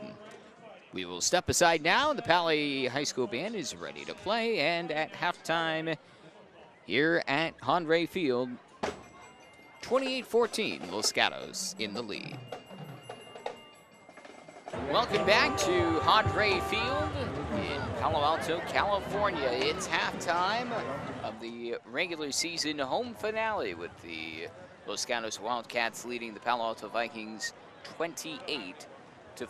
I'm Trevor Felch, joined now by Brian Slotnick. Glad you could be with us. Thank you. Glad I'm here. Making your first on-air appearance. He's always in the truck or behind the camera, but now you're with me. Well, yeah. Hey, man, that's exactly what you quick. signed up for, right? Yeah. Well, obviously, Brian, the end of the second quarter was not exactly what Paly was hoping for.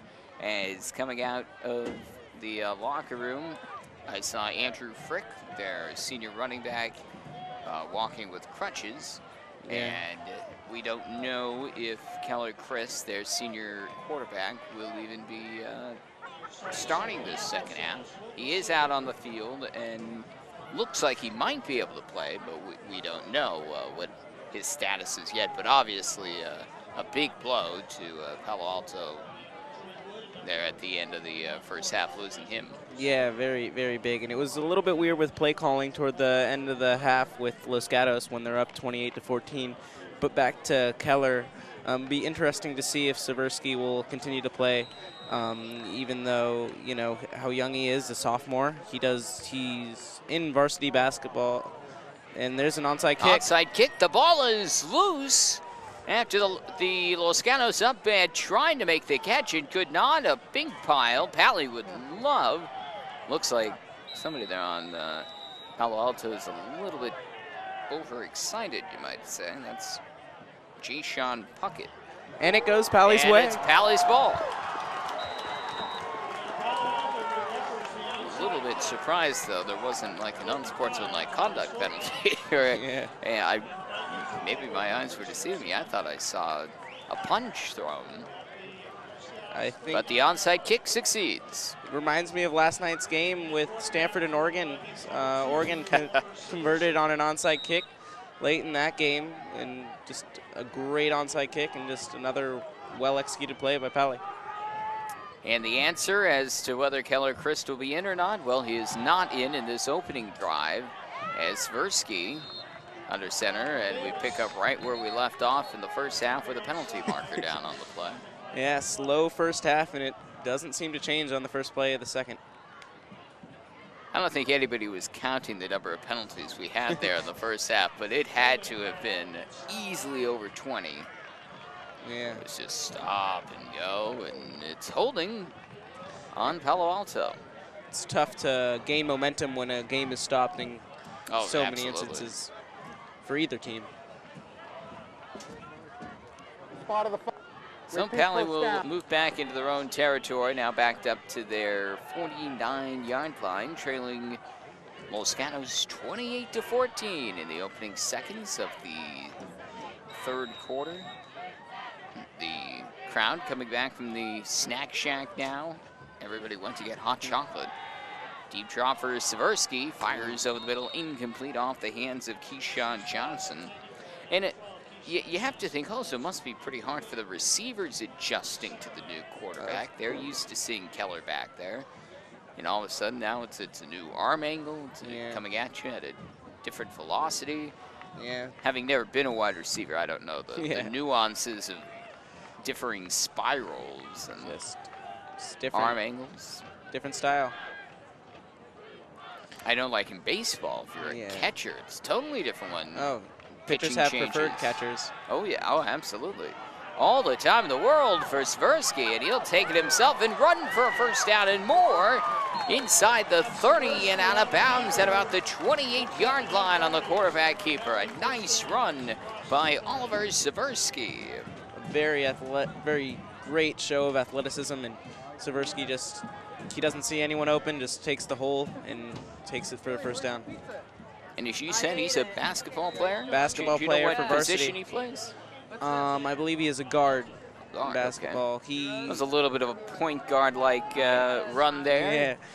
Yeah, he took part in the Spirit Week 3-point competition, so he has really shown himself as a basketball player at Palo Alto High School. And now he's a quarterback. Malcolm Davis on the carry, breaks free for a Paly first down. And the Paly offense has come alive after recovering the onside kick. What I'm not surprised by here in the second half is that they are not trusting Swirsky's arm as much as it's a run-heavy offense as it turns into in the second half. Now, there are definitely going to have to be adjustments if you don't have Keller's arm in there. And sticking to the run game is definitely one of those. And as long as it's working, they'll stay with it. So, Paly with a first down and 10 from the 15 of Los Gatos, going with split backs behind Swirsky. And the handoff to Sean Pike going nowhere. Sean Pike, also a sophomore, great player. Usually you'll see him in defense, but now he's kind of used as a power type running back in these sequence of plays as you saw him later in the first half. And just a great battler, and he just never gives up on the play. Plays to the whistle, and then some. Swirsky only a sophomore, Pike only a sophomore, so we are seeing a little bit of that eye towards the future. Yeah, underclassmen getting some playing time now in this game. Well, we're already starting to do those. What are the big, bold predictions of the 2014 Vikings, even though they still have a whole nother game to go in 2013. Rolling right, pass out of bounds, incomplete. Third and 9 coming up. A lot of talent in that sophomore class. Eli Givens, one of them. We saw a great catch on the first play of the game by him. And just great talent in that age group.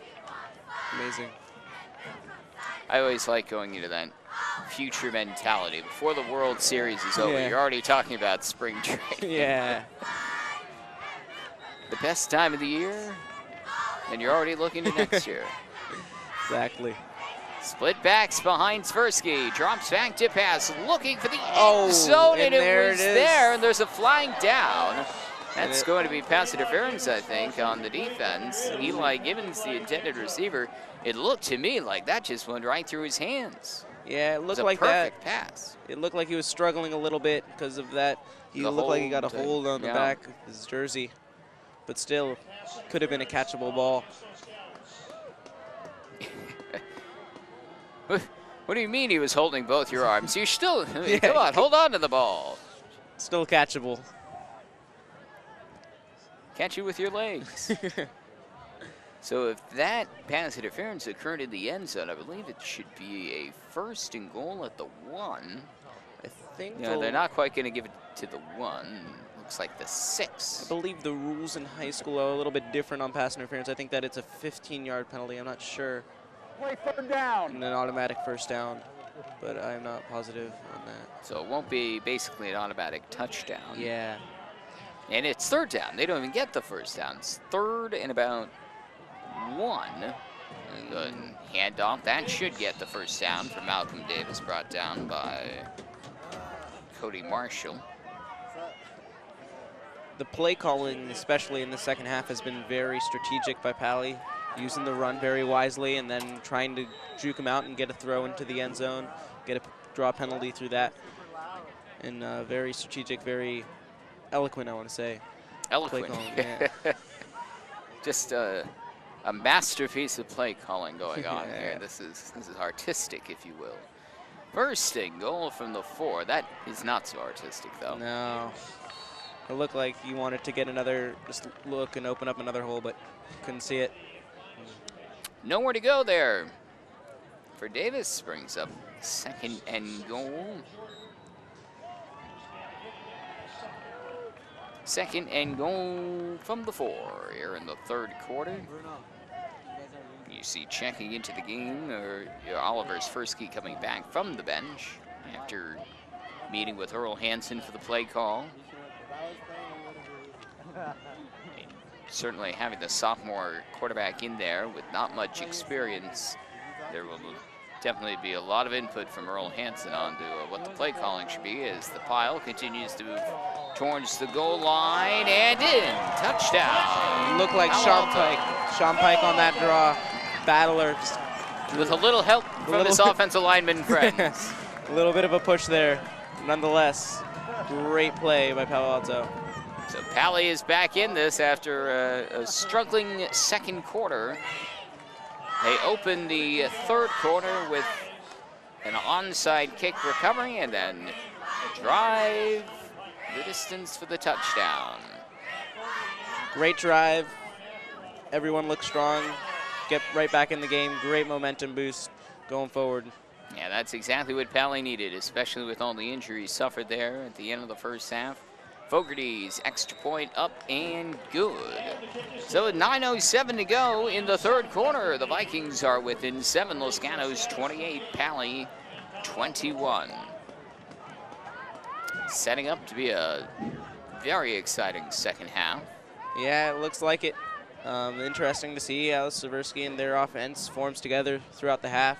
But right now it's looking very strong and toward Palo Alto's side as they wanted to start off this half. Even though they were kicking off, they still started out very strong in this 1st half. And the Paly bench showing some life again. Really, the air had been taken out of them. They're going into halftime. And that Los Gatos 99-yard scoring drive, they were just, they were out of it. Defense out of it, you know, fans out of it, everything wasn't clicking.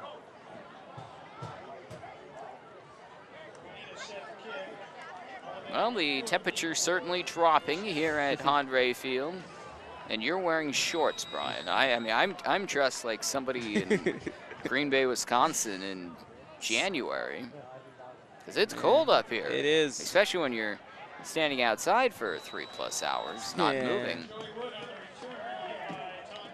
Yes, Joey Wood returns the kickoff for Los Gatos, and the Wildcat offense ready to begin. And I say the Wildcat offense, I was thinking, so the running back and quarterback? No, not that style of Wildcat. This is literally the Wildcats offense. The mascot. Not the Tony Sperano invented Miami Dolphins style.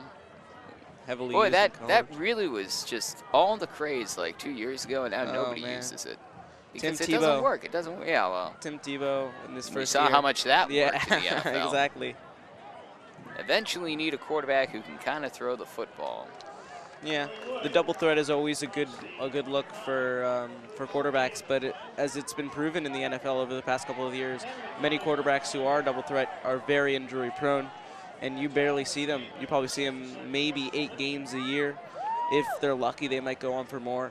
And that's just the tough thing with running quarterbacks, is they can never really stay healthy the whole year. Take Michael Vick, for example. Exactly. He literally misses 8 games a year just because of all the bumps and bruises he gets. Now, he also doesn't have a very good offensive line to protect him, so he's either running the ball and getting hit or dropping back to pass, and because he doesn't have any protection, he gets hit as well. So either way, eventually the wear and tear gets to you. And it looked like a personal foul, I believe, on Paly. Yep, it looked like some emotions also getting the better against the half defense. of the Paly defenders. So it will be a 1st and 10 for Los Gatos after that gift from their own 42-yard line. Very busy night for Tom Gersey, our head official. Umpire Steve Stearns. Doug Houston is the head linesman. Kevin Schott, the line judge, and Ed Bautista, who we met before the game, is the back judge. Good team of 5. They are really throwing a lot of flags tonight. Yeah, I mean, you got to do what you got to do, keep it clean, and no one cheating.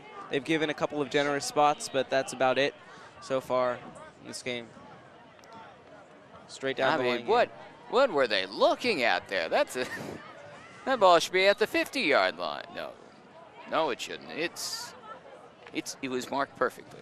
Yeah. That is the I mean, being in high school football, you don't have instant replay. Yeah, but challenges. Like in college and high school, so much is about video and replays. As Wood gets the carry, running grind, maybe 1 yard there on the sweep, but that's it. Good stop by the Paly defense, led by Malcolm Davis. But the science of the spot is so unscientific. Yes. Compared to everything else. I'm just always amazed that you have all this technology and everything so perfect, and yet you're just letting the referee say, no, it's going to be right here. Now, in theory, you can do a challenge and say, no, that spot is incorrect. There. But really, unless it's a critical 4th down type play, you never challenge that. Yeah. And it's college and NFL has been so play dependent on the replay. Now 3rd down and 8, and knocked down in the backfield. That was a forward pass. And they're calling it incomplete. That was a forward pass. It was dangerously close to being a lateral, as Joey Wood was just drilled by Malcolm Davis breaking up that pass. What a hit. Ooh. If he waited maybe half a second more, that would have been a complete catch and a fumble. But he did what he had to do, and now it's 4th down coming up, 4th and 8. And just what Paly wanted, first play. You know, you're going to get Los Altos a punt, first drive. And we'll see what they can do on the return and the drive coming back. So it's 4th down. Logan Chapman with the Los Gatos punt. Fair catch called for and made by Keyshawn Johnson back at the Paly 17-yard line. So 7:13 to go in the 3rd quarter, and that's where the Vikings and quarterback Oliver Swirsky will begin. Yes, that's right. Keller Christ on the sideline with an injury. He ran a quarterback keeper towards the end of the 2nd quarter and was hit twice. Then sort of helicoptered up into the air. What really was a nasty-looking hit and landed very hard on his right side and has not played since. He took a hit, initial hit, and kind of went up, and then took a second hit going down. And there goes Pike. And Pike getting a big burst of speed with a first down to the 33-yard line. Pike having quite a game so far. Really being showcased by Coach Earl Hansen. Touchdown on the last drive, and then another big run right there to start off another Paly drive. Big night so far for him. Look at him going forward in this game. But and we were speculating a little bit about the Keller Christ injuries. Malcolm Davis gets the pitch, gain of 2, and a flag comes in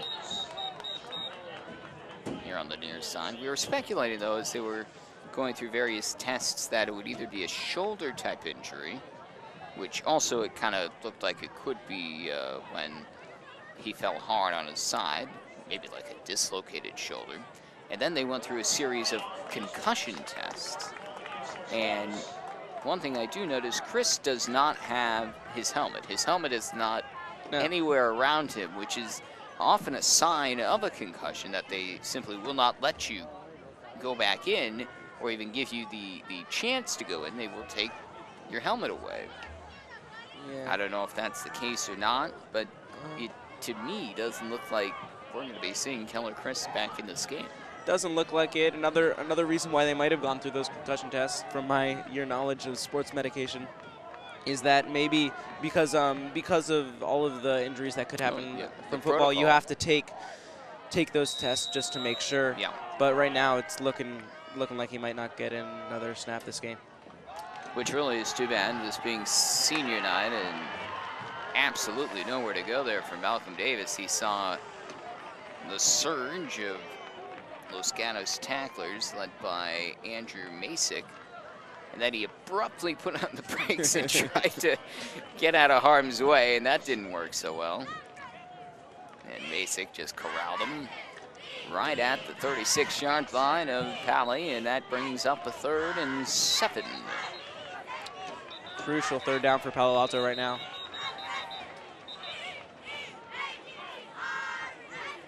And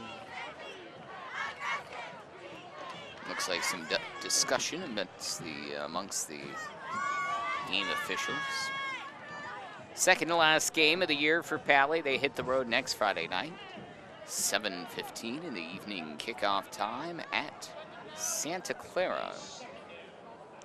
Should be an interesting game. It's been a rough season for Palo Alto, usually. And the Palo Alto football team, by Paly standards, this is a rough season.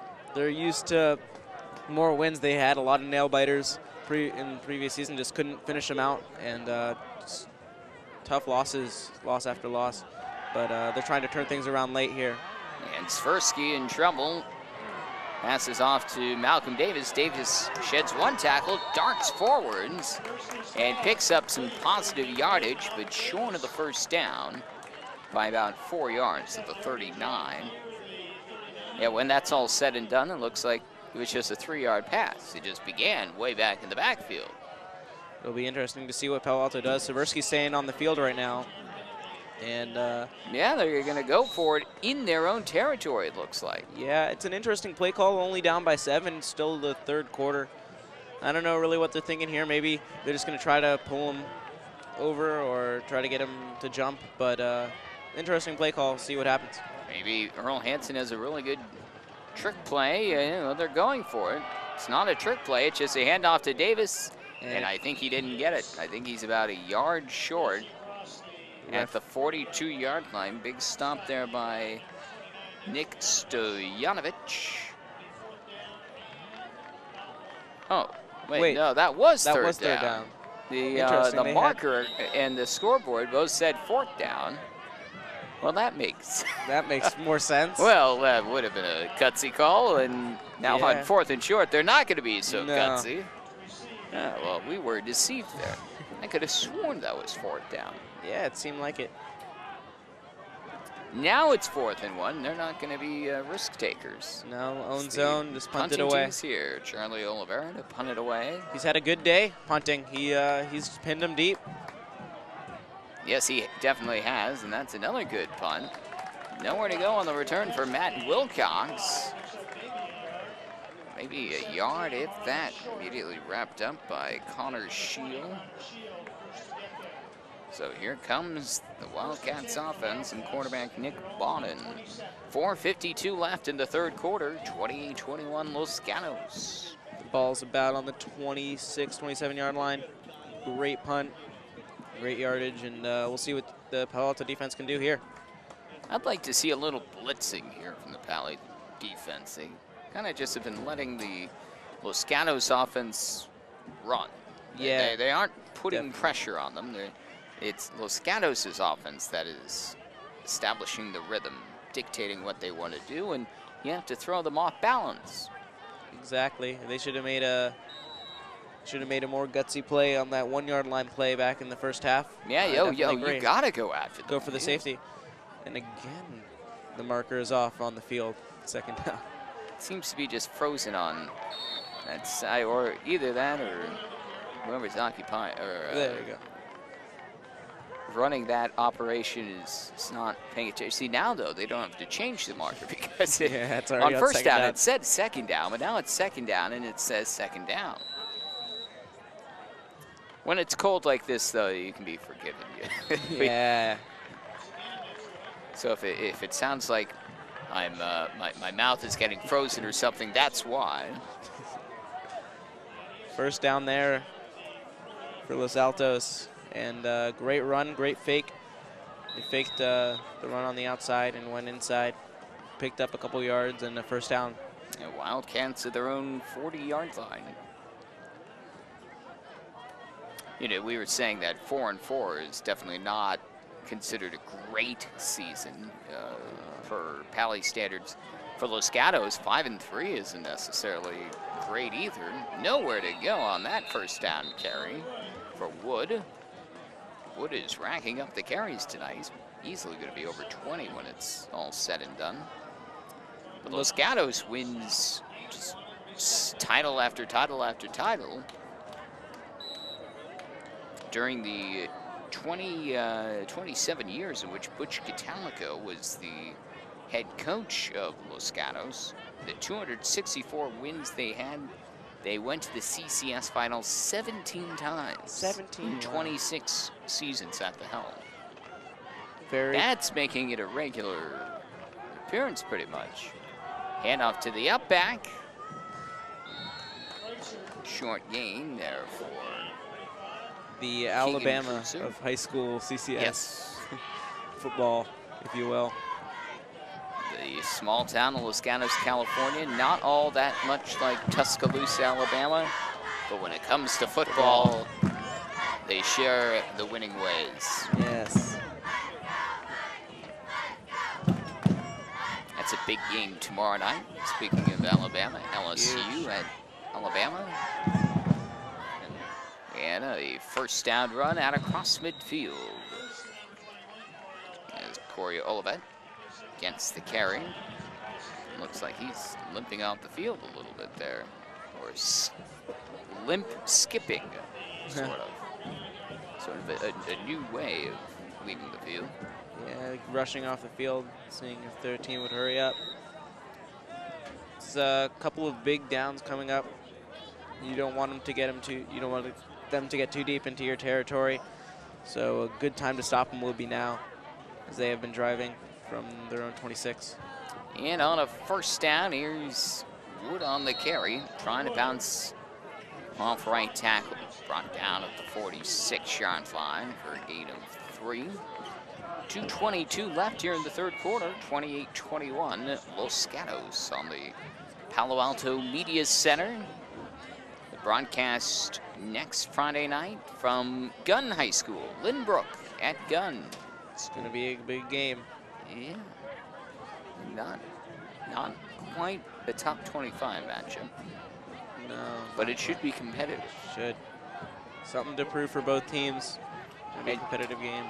And broadcast from one of the great venues in high school sports. Ball was loose. Ball knocked loose.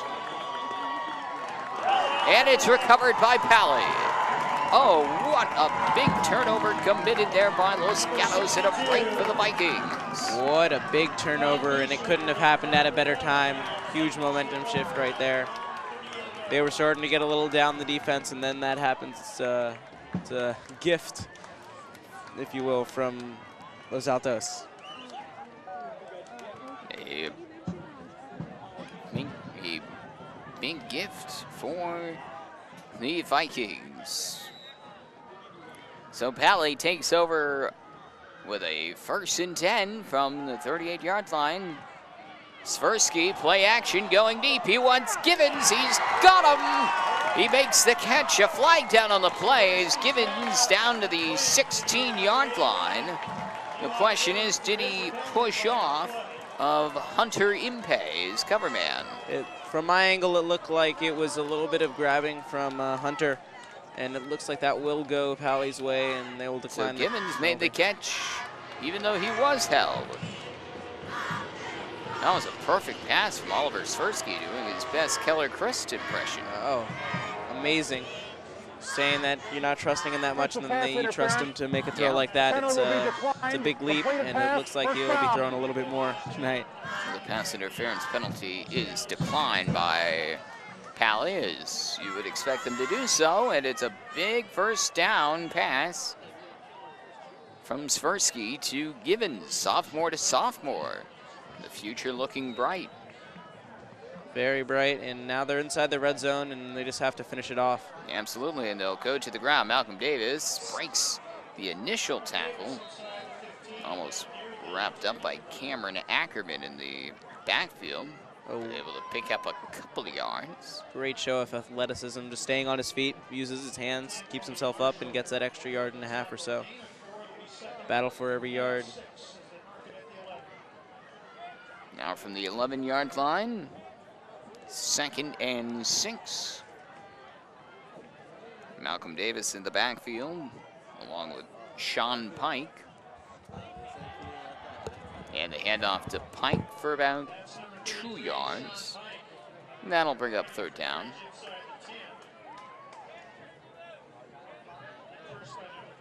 That we were talking about how with Oliver Swirsky, the young quarterback now in for the injured Keller Christ, they would stick to the running game. They have resorted to the running game once again here inside the red zone after being set up with a big pass completion, but now you gotta probably go to the air again. 3rd down and 4, yeah. A little bit too much to trust your running game, and maybe just a kind of nice slows down matters here. They're not. Larry Fitzgerald type pass maybe to Givens. Look for the tight end post. Here's a quick drop, pump fake, Swirsky in trouble, and down he goes. Dropped for a loss. Back at the 15-yard line. This time counts by down. C.J. Hibbets. 30 30 seconds or so down left in this quarter. So it'll be interesting to see what you have Alto a does. fourth and 8 from about the 15. So you go for a field goal. It's going to be about a 33-yarder. But it looks like time will expire here on the 3rd quarter, and Paly will have a little extra time to make this decision. 33 yards, probably sort of the edge of the field goal range, I would think, for Fogarty. So we will see. That's the end of the 3rd quarter with the score of the Los Gatos Wildcats 28 and the Palo Alto Vikings 21. We're so glad you could join us here at Honore Field in Palo Alto, California. The final quarter of the home regular season for the Vikings. There's just so much exciting drama as we turn the corner to the 4th. Along with Brian Slotnick, a Palo Alto Viking himself, yep. I'm Trevor Felch, an ex-gun titan. But we're talking to each other. Yeah. We did just fine. So, Paly holding Los Gatos to a shutout there in the 3rd quarter. Defense looking good, but can they pull it off here in the 4th quarter without their senior captain, Andrew Frick, their rushing leader, and, of course, their senior captain, really all-around leader, senior quarterback, Keller Christ. It'll be interesting to see. You saw some promise in that throw from Swirsky to Givens, but I'm not sure how it's going to finish off. We'll see. This field goal comes. This field goal goes in, and we'll go from there. But right now, with the momentum that they're building up, it looks like they can pull it off. The camera almost caught me doing my little dance here to stay warm to the marching band. I was doing my best Elite Corso impersonation of some sort. 12 minutes to go. Final home game of the regular season. Now this time I was not dancing though. They catch us there. This is our setup, by the way, up at Hadre Field. It's quite nice. We have our heated booth. Or not so much. You know, that's next year. Next year. They keep Seversky on, and they're going for it. Yes, they're going for it here on 4th and 8. Seversky trying to elude the pressure. He will not. Brought down right around the line of scrimmage at the 18-yard line. A gutsy play. Stop led by Griffin Jordan. Yeah, that was a very gutsy call. And I guess Earl Hansen decided, just don't think they could make the field goal. Plus, probably really trying to tie the game. But instead, a big break for Los Gatos. They'll get the football, maintaining that 7-point lead. It's not like Palo Alto to do that. They're normally very conservative when it comes to taking 4th downs, and it has to be basically inches away for them to go for it or think of going for it. And, you know, as you've seen in the second half, they went for an onside kick right off the bat. Very gutsy second half. So it's interesting. That decision definitely worked. Yeah, of course. Turned into a Paly recovery and a Viking touchdown a few plays later. As this pile just keeps moving forwards and forwards on the carry. Near first down for Gatos. Olivet on the carry. Doing their best Sean Pike touchdown impression there. Yeah. Using the linemen to push them as far as they can. The Reggie Bush push. Reggie Bush.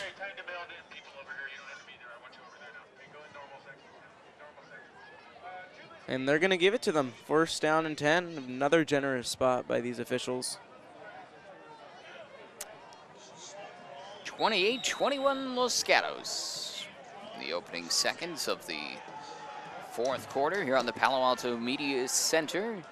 Broadcast on Comcast Channel 28, AT&T U-verse Channel 99, and live across the World Wide Web at midpenmedia.com. Glad you could be with us. Wood with the carry, Rittman on the stop, along with Tully McAllister at about the 30-yard line. No gain on the play, 2nd and 10 forthcoming. Big crowd here at Hadre Field. Everybody bundled up in their warm jackets and blankets. The band is here. All the parents are here, senior night tonight. And it's a great atmosphere here at Palo Alto.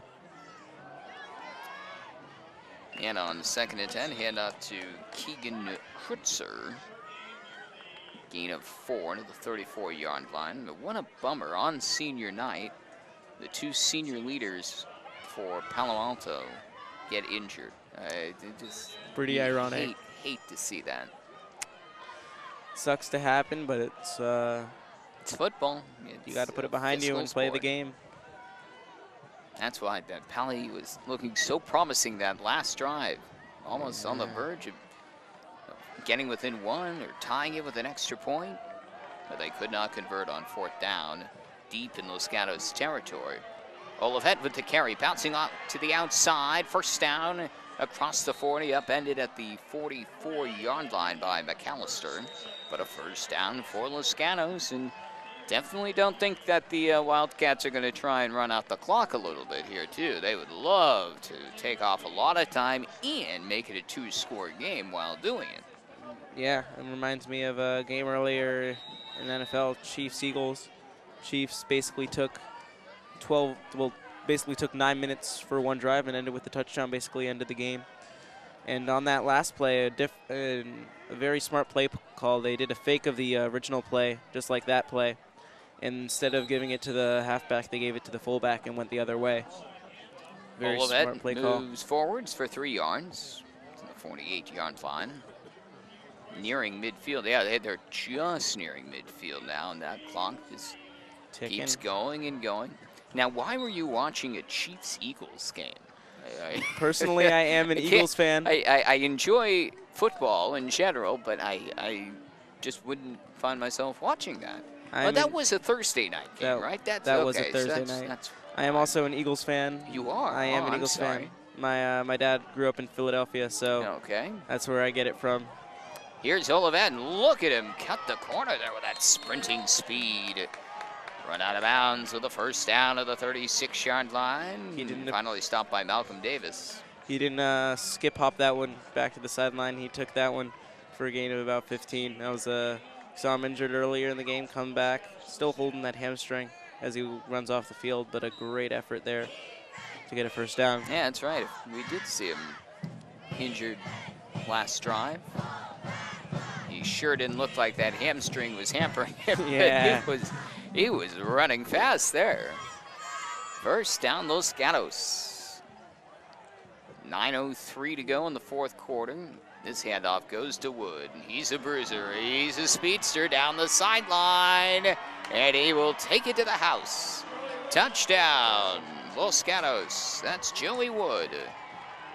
Joey Wood, a great running back we've seen this game. He's a little bit of a bigger build, gives him a little bit more of he's not as speedy as most, but he has that build that can break tackles.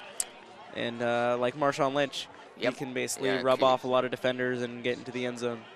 Kunal and I were talking about in the first half, he is that combination you hate as a defense, where he can run as fast as the little guys, but he's a big guy. Yeah. So he will run you down, and then he will, just like there with that touchdown, he will blow past you as well, so you can't catch up to him. And even if you do, he's going to knock you off. Yeah, absolutely. And that's why he is an over 1,000-yard rusher after just the first 8 games of the season.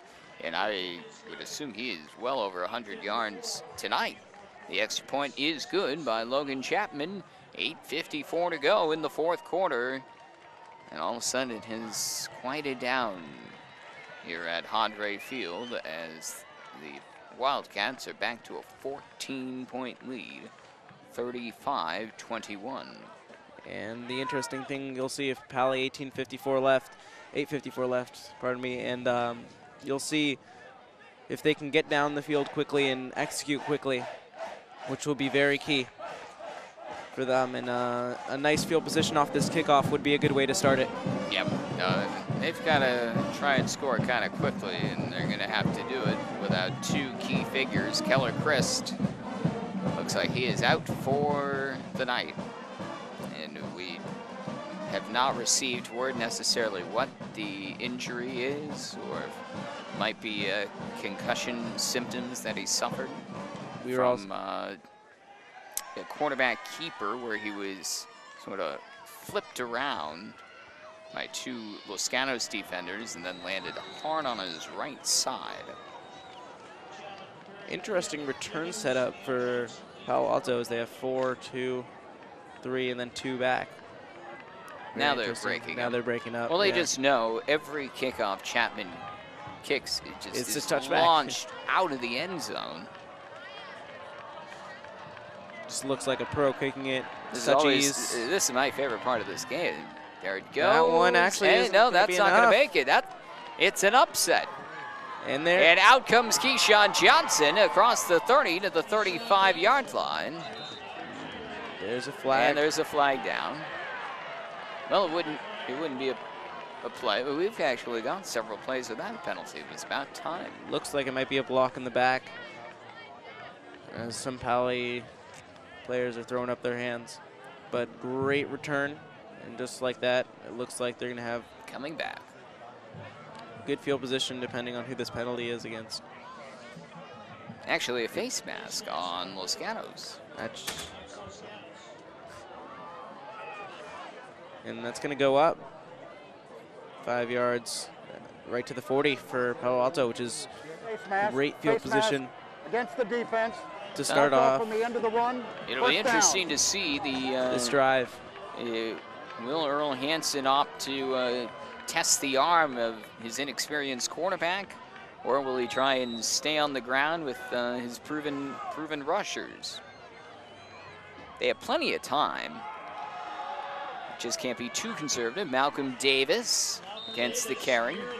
up to the 48-yard line, pickup of 8. They do trail by 2 scores. That's So key. if you do spend a lot of time, then you almost have to start thinking about an onside kick. But before you even think about that, you need to score a touchdown here on this drive. Don't give Los Gatos any more opportunities. And after that, this game becomes time management by both teams, timeouts, everything comes into play. Absolutely. Just depending on this drive if they can execute. 2nd and 2, Davis to the outside, has the first down across midfield in the Wildcat territory. First down at the 48-yard line. Great job by Malcolm Davis on those last 2 runs, just finding the holes and pounding through and just going until he stopped. A crisp, cool night here at Andre Field. The second Friday night of November. Second to last Friday night of the regular season. CCS playoffs begin around November 21st, 22nd. Not sure if either of these 2 teams will make it, though. Now under pressure, Svirsky going the wrong way. Left, right, backwards, throws on the run, has a man, and he's got it. A first down to Tully McAllister inside the 35, down to the 32-yard line. Making a very ugly play into a beautiful one. What a play by Svirsky. Just waits, great patience, gets out of the pocket, just turns around and waits till an open receiver comes toward him and turns basically a sack, which Los Altos has been doing. That was going to be a 15-yard loss. Los Altos has been doing a great job with the pressure on Svirsky, not letting him that much time in the pocket, but just handles that so well in that last play. Now Malcolm Davis with the carry, stiff arm. Was there a face mask there? Well, there's a flag coming in. May have had a face mask involved, hauled down at the 29-yard line. Flag actually came from the referee, the main referee in the backfield. It'll be interesting to see this call because I think one of the main things you saw on that play was that he got pushed down afterward. He's picking up his flag, saying no penalty. Oh wait, no, there is. Still in face mask. He's now going to let us know. Personal no face foul. mask, holding. Sorry. So that rush by Davis is nullified, and back to the 43-yard line go the Vikings, and now they face a 1st and 21. Be interesting to see what they do here. Well, they line up in an I formation, tight end strong to the left, and nowhere to go on the first down carry. That was Jay-Sean Puckett with the carry, his first rush of the night. Now that is exactly what Paly can't do. You spend a lot of time on a rush that got you nowhere. Yes. If you are going to run, at least make it with purpose and maybe towards the sideline. Yes. Right there, I mean, now it's already under 6.5 minutes. They're down 2 touchdowns. They have a 2nd and 20.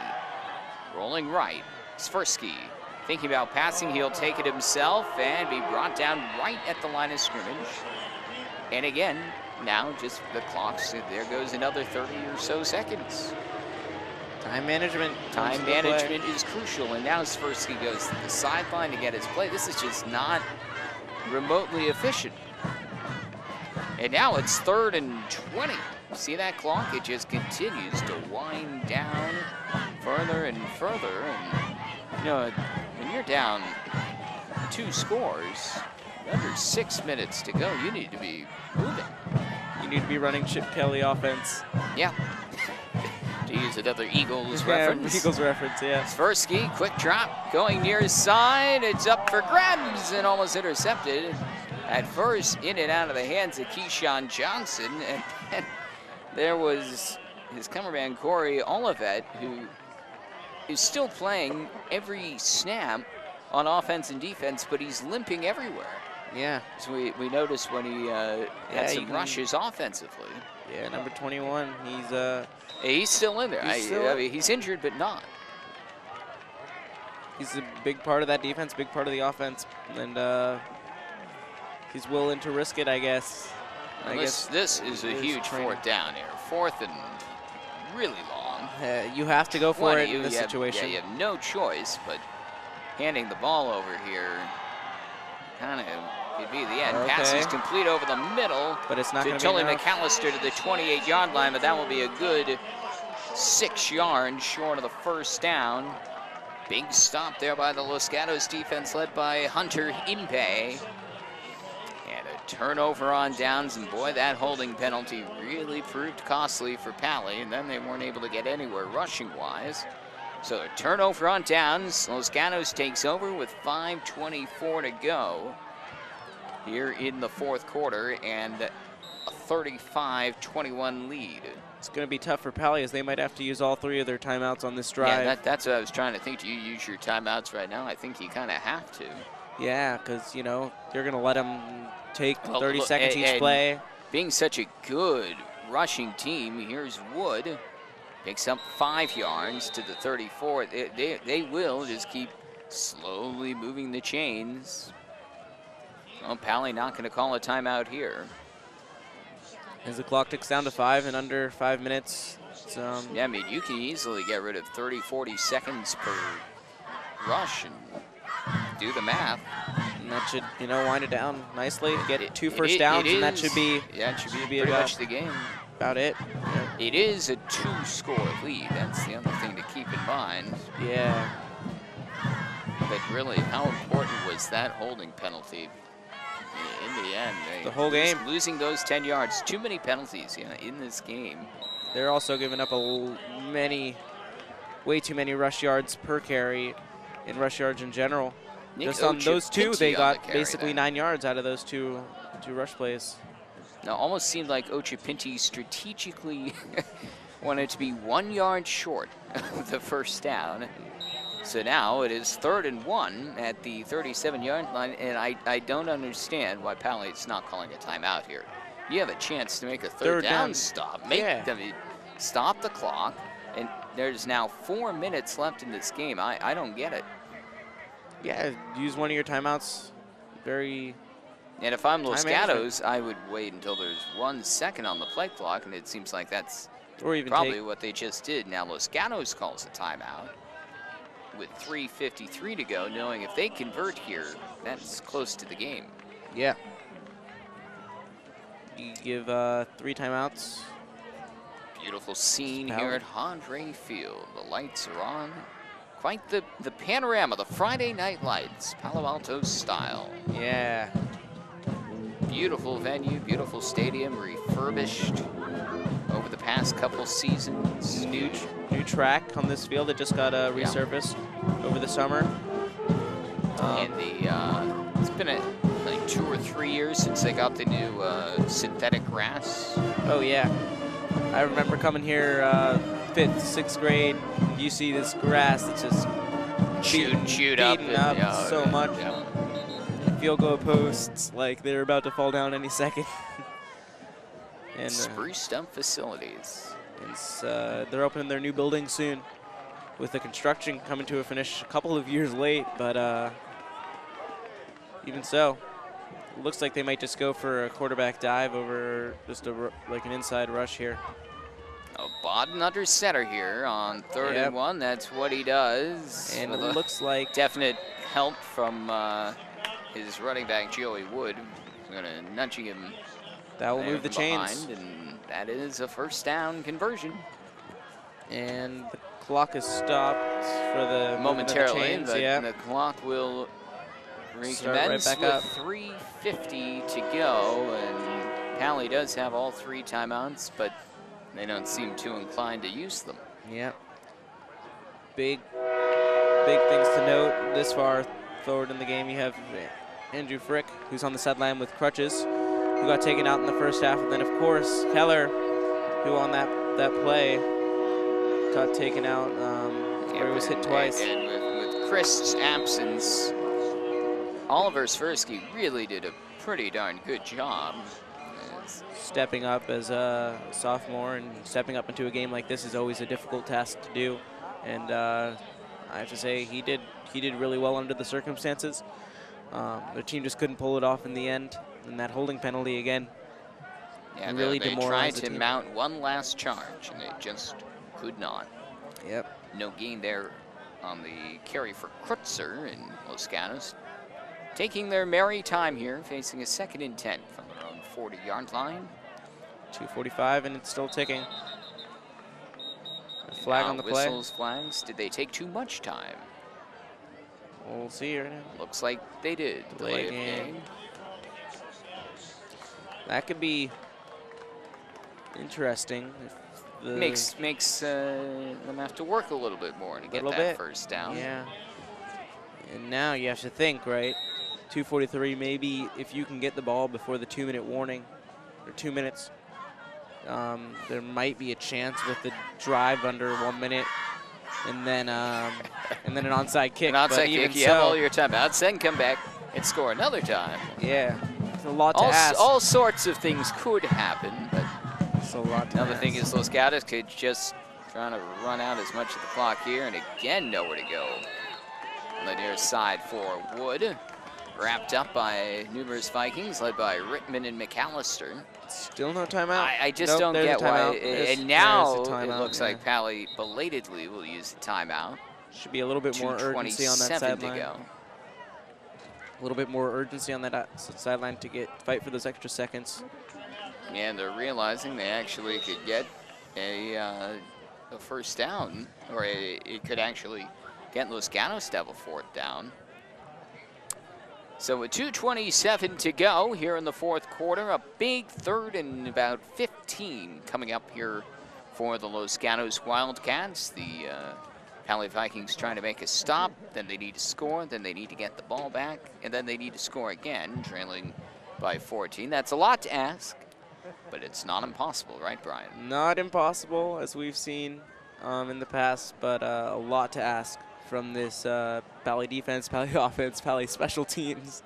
Everybody would need to everybody. chip in. But it's not impossible, and with the time finally calling a timeout and then the holding back to all of the rest of the plays, it just seems like after Keller has left and after Frick has left, the whole team kind of got a little bit demoralized, and the energy on the sideline, energy on the field has not been up to 100%. It's just too bad to lose your senior captain, arguably one of the greatest players in the school's history.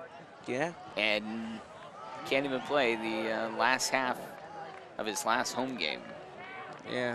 It's sad. And Pike. Yeah, going with the wrong way, and a swarm of Viking defenders getting to the quarterback, Bawden. Tackle there made by Jack Anderson. And Justin Rittenben also there. Just sending Bawden backwards and backwards. And now the 2nd time out of the half used by Paly. Stops the clock with 2:03 to go in the 4th quarter, and Los Gatos will have to punt it away. It'll be interesting to see the strategy coming into this drive coming up, and then how they can execute going forward. They should get decent field position, as their punter has not been doing as well as their kickoff man. But with Johnson back there, anything can happen. And we'll see how it goes.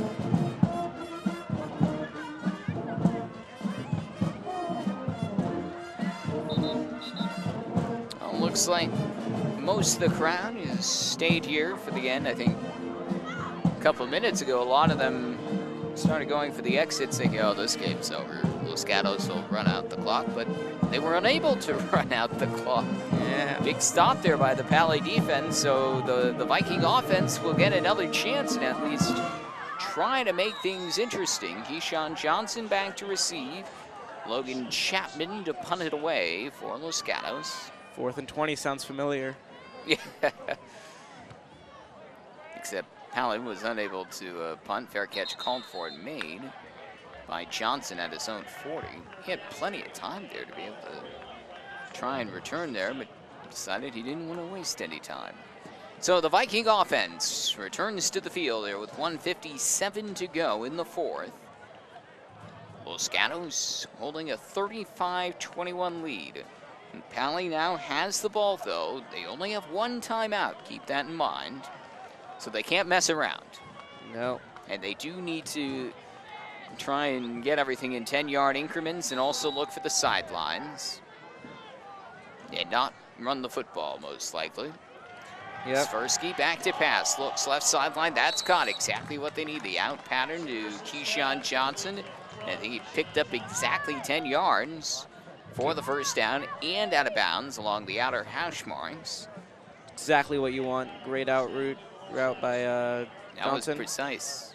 Perfect. And good play call and great execution by Palo Alto. And only 4 seconds elapsed as well. We'll see if Paly can repeat that again. Split backs in the backfield, one receiver wide to each side. Look out, here's pressure, and down goes Swirsky. Sacked back at the 39-yard line by Bailey McNally. And will this be where Earl Hansen uses his last timeout? No is the answer, but that is the clock you see just spiraling further and further away, inside a minute and a half now. We'll see what Oliver Swirsky can do here. Quick drop to Keyshawn Johnson. I would get out of bounds. You Yeah, gotta get out of bounds. Yeah. Momentarily thought, well, I'm going to try and get more yardage in the middle of the field, and realized he wasn't even close to getting a first down, and had to abruptly cut back towards the outside and stop the clock. Around third. With 1:15 to go, and let's see, at the 47-yard line, you're looking at 3rd and 15. Now from the Viking 47-yard line. Swirsky under center. Trailing by 14, play action, back to pass. Rolls to his left, looking for help, and he's just run out of bounds for a loss. Back at the 44-yard line, losing 4 more yards. Now 4th and 19, and this is the game for the Vikings. They don't have a lot of hope left, period. Yeah, And not now this much. is it. Not much. This is the play to decide it. It's been a day where Palo Alto offensive line just couldn't find it, and the pressure from Los Altos has just been way too much, and they've been getting to the quarterback and giving him virtually no time to find his receiver. Great downfield coverage also by the Los Gatos secondary. The goes pressure again. is on, and Swirsky down at the 39-yard line, and that will be the ball game. Turnover on downs. Los Gatos takes over with 1:05 to go and a 35-21 lead. And on senior night, the home finale, the Paly Vikings will fall to the Los Gatos Wildcats.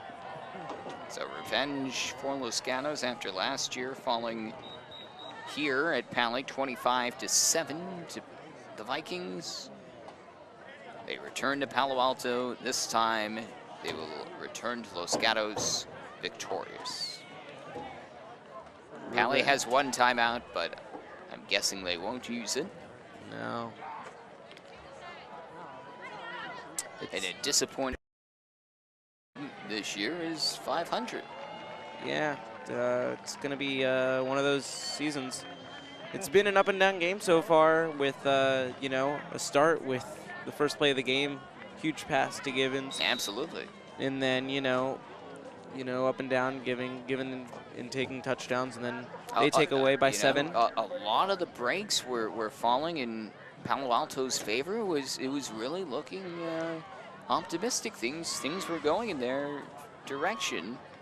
But then the injuries, that really was just The injuries. the turnaround, the injuries, The penalties. the penalties going into the half down 28-14. But then shutting out Los Gatos The third. in the third quarter. But the fourth quarter is where the game gets won, and that's where the Wildcats pulled away. And after one final knee, the Los Gatos Wildcats defeat the Palo Alto Vikings here on senior night 35-21. It's it's been a defensive game, I believe, for Los Gatos. They really won this game for their team, especially late in the game. I mean, you could say that the holding penalty played a big part in it, but when it came down to it, they were really pressuring Seversky and forcing him to get sacked or make a pass that basically no one was there. And they won this game for Los Altos. Sorry.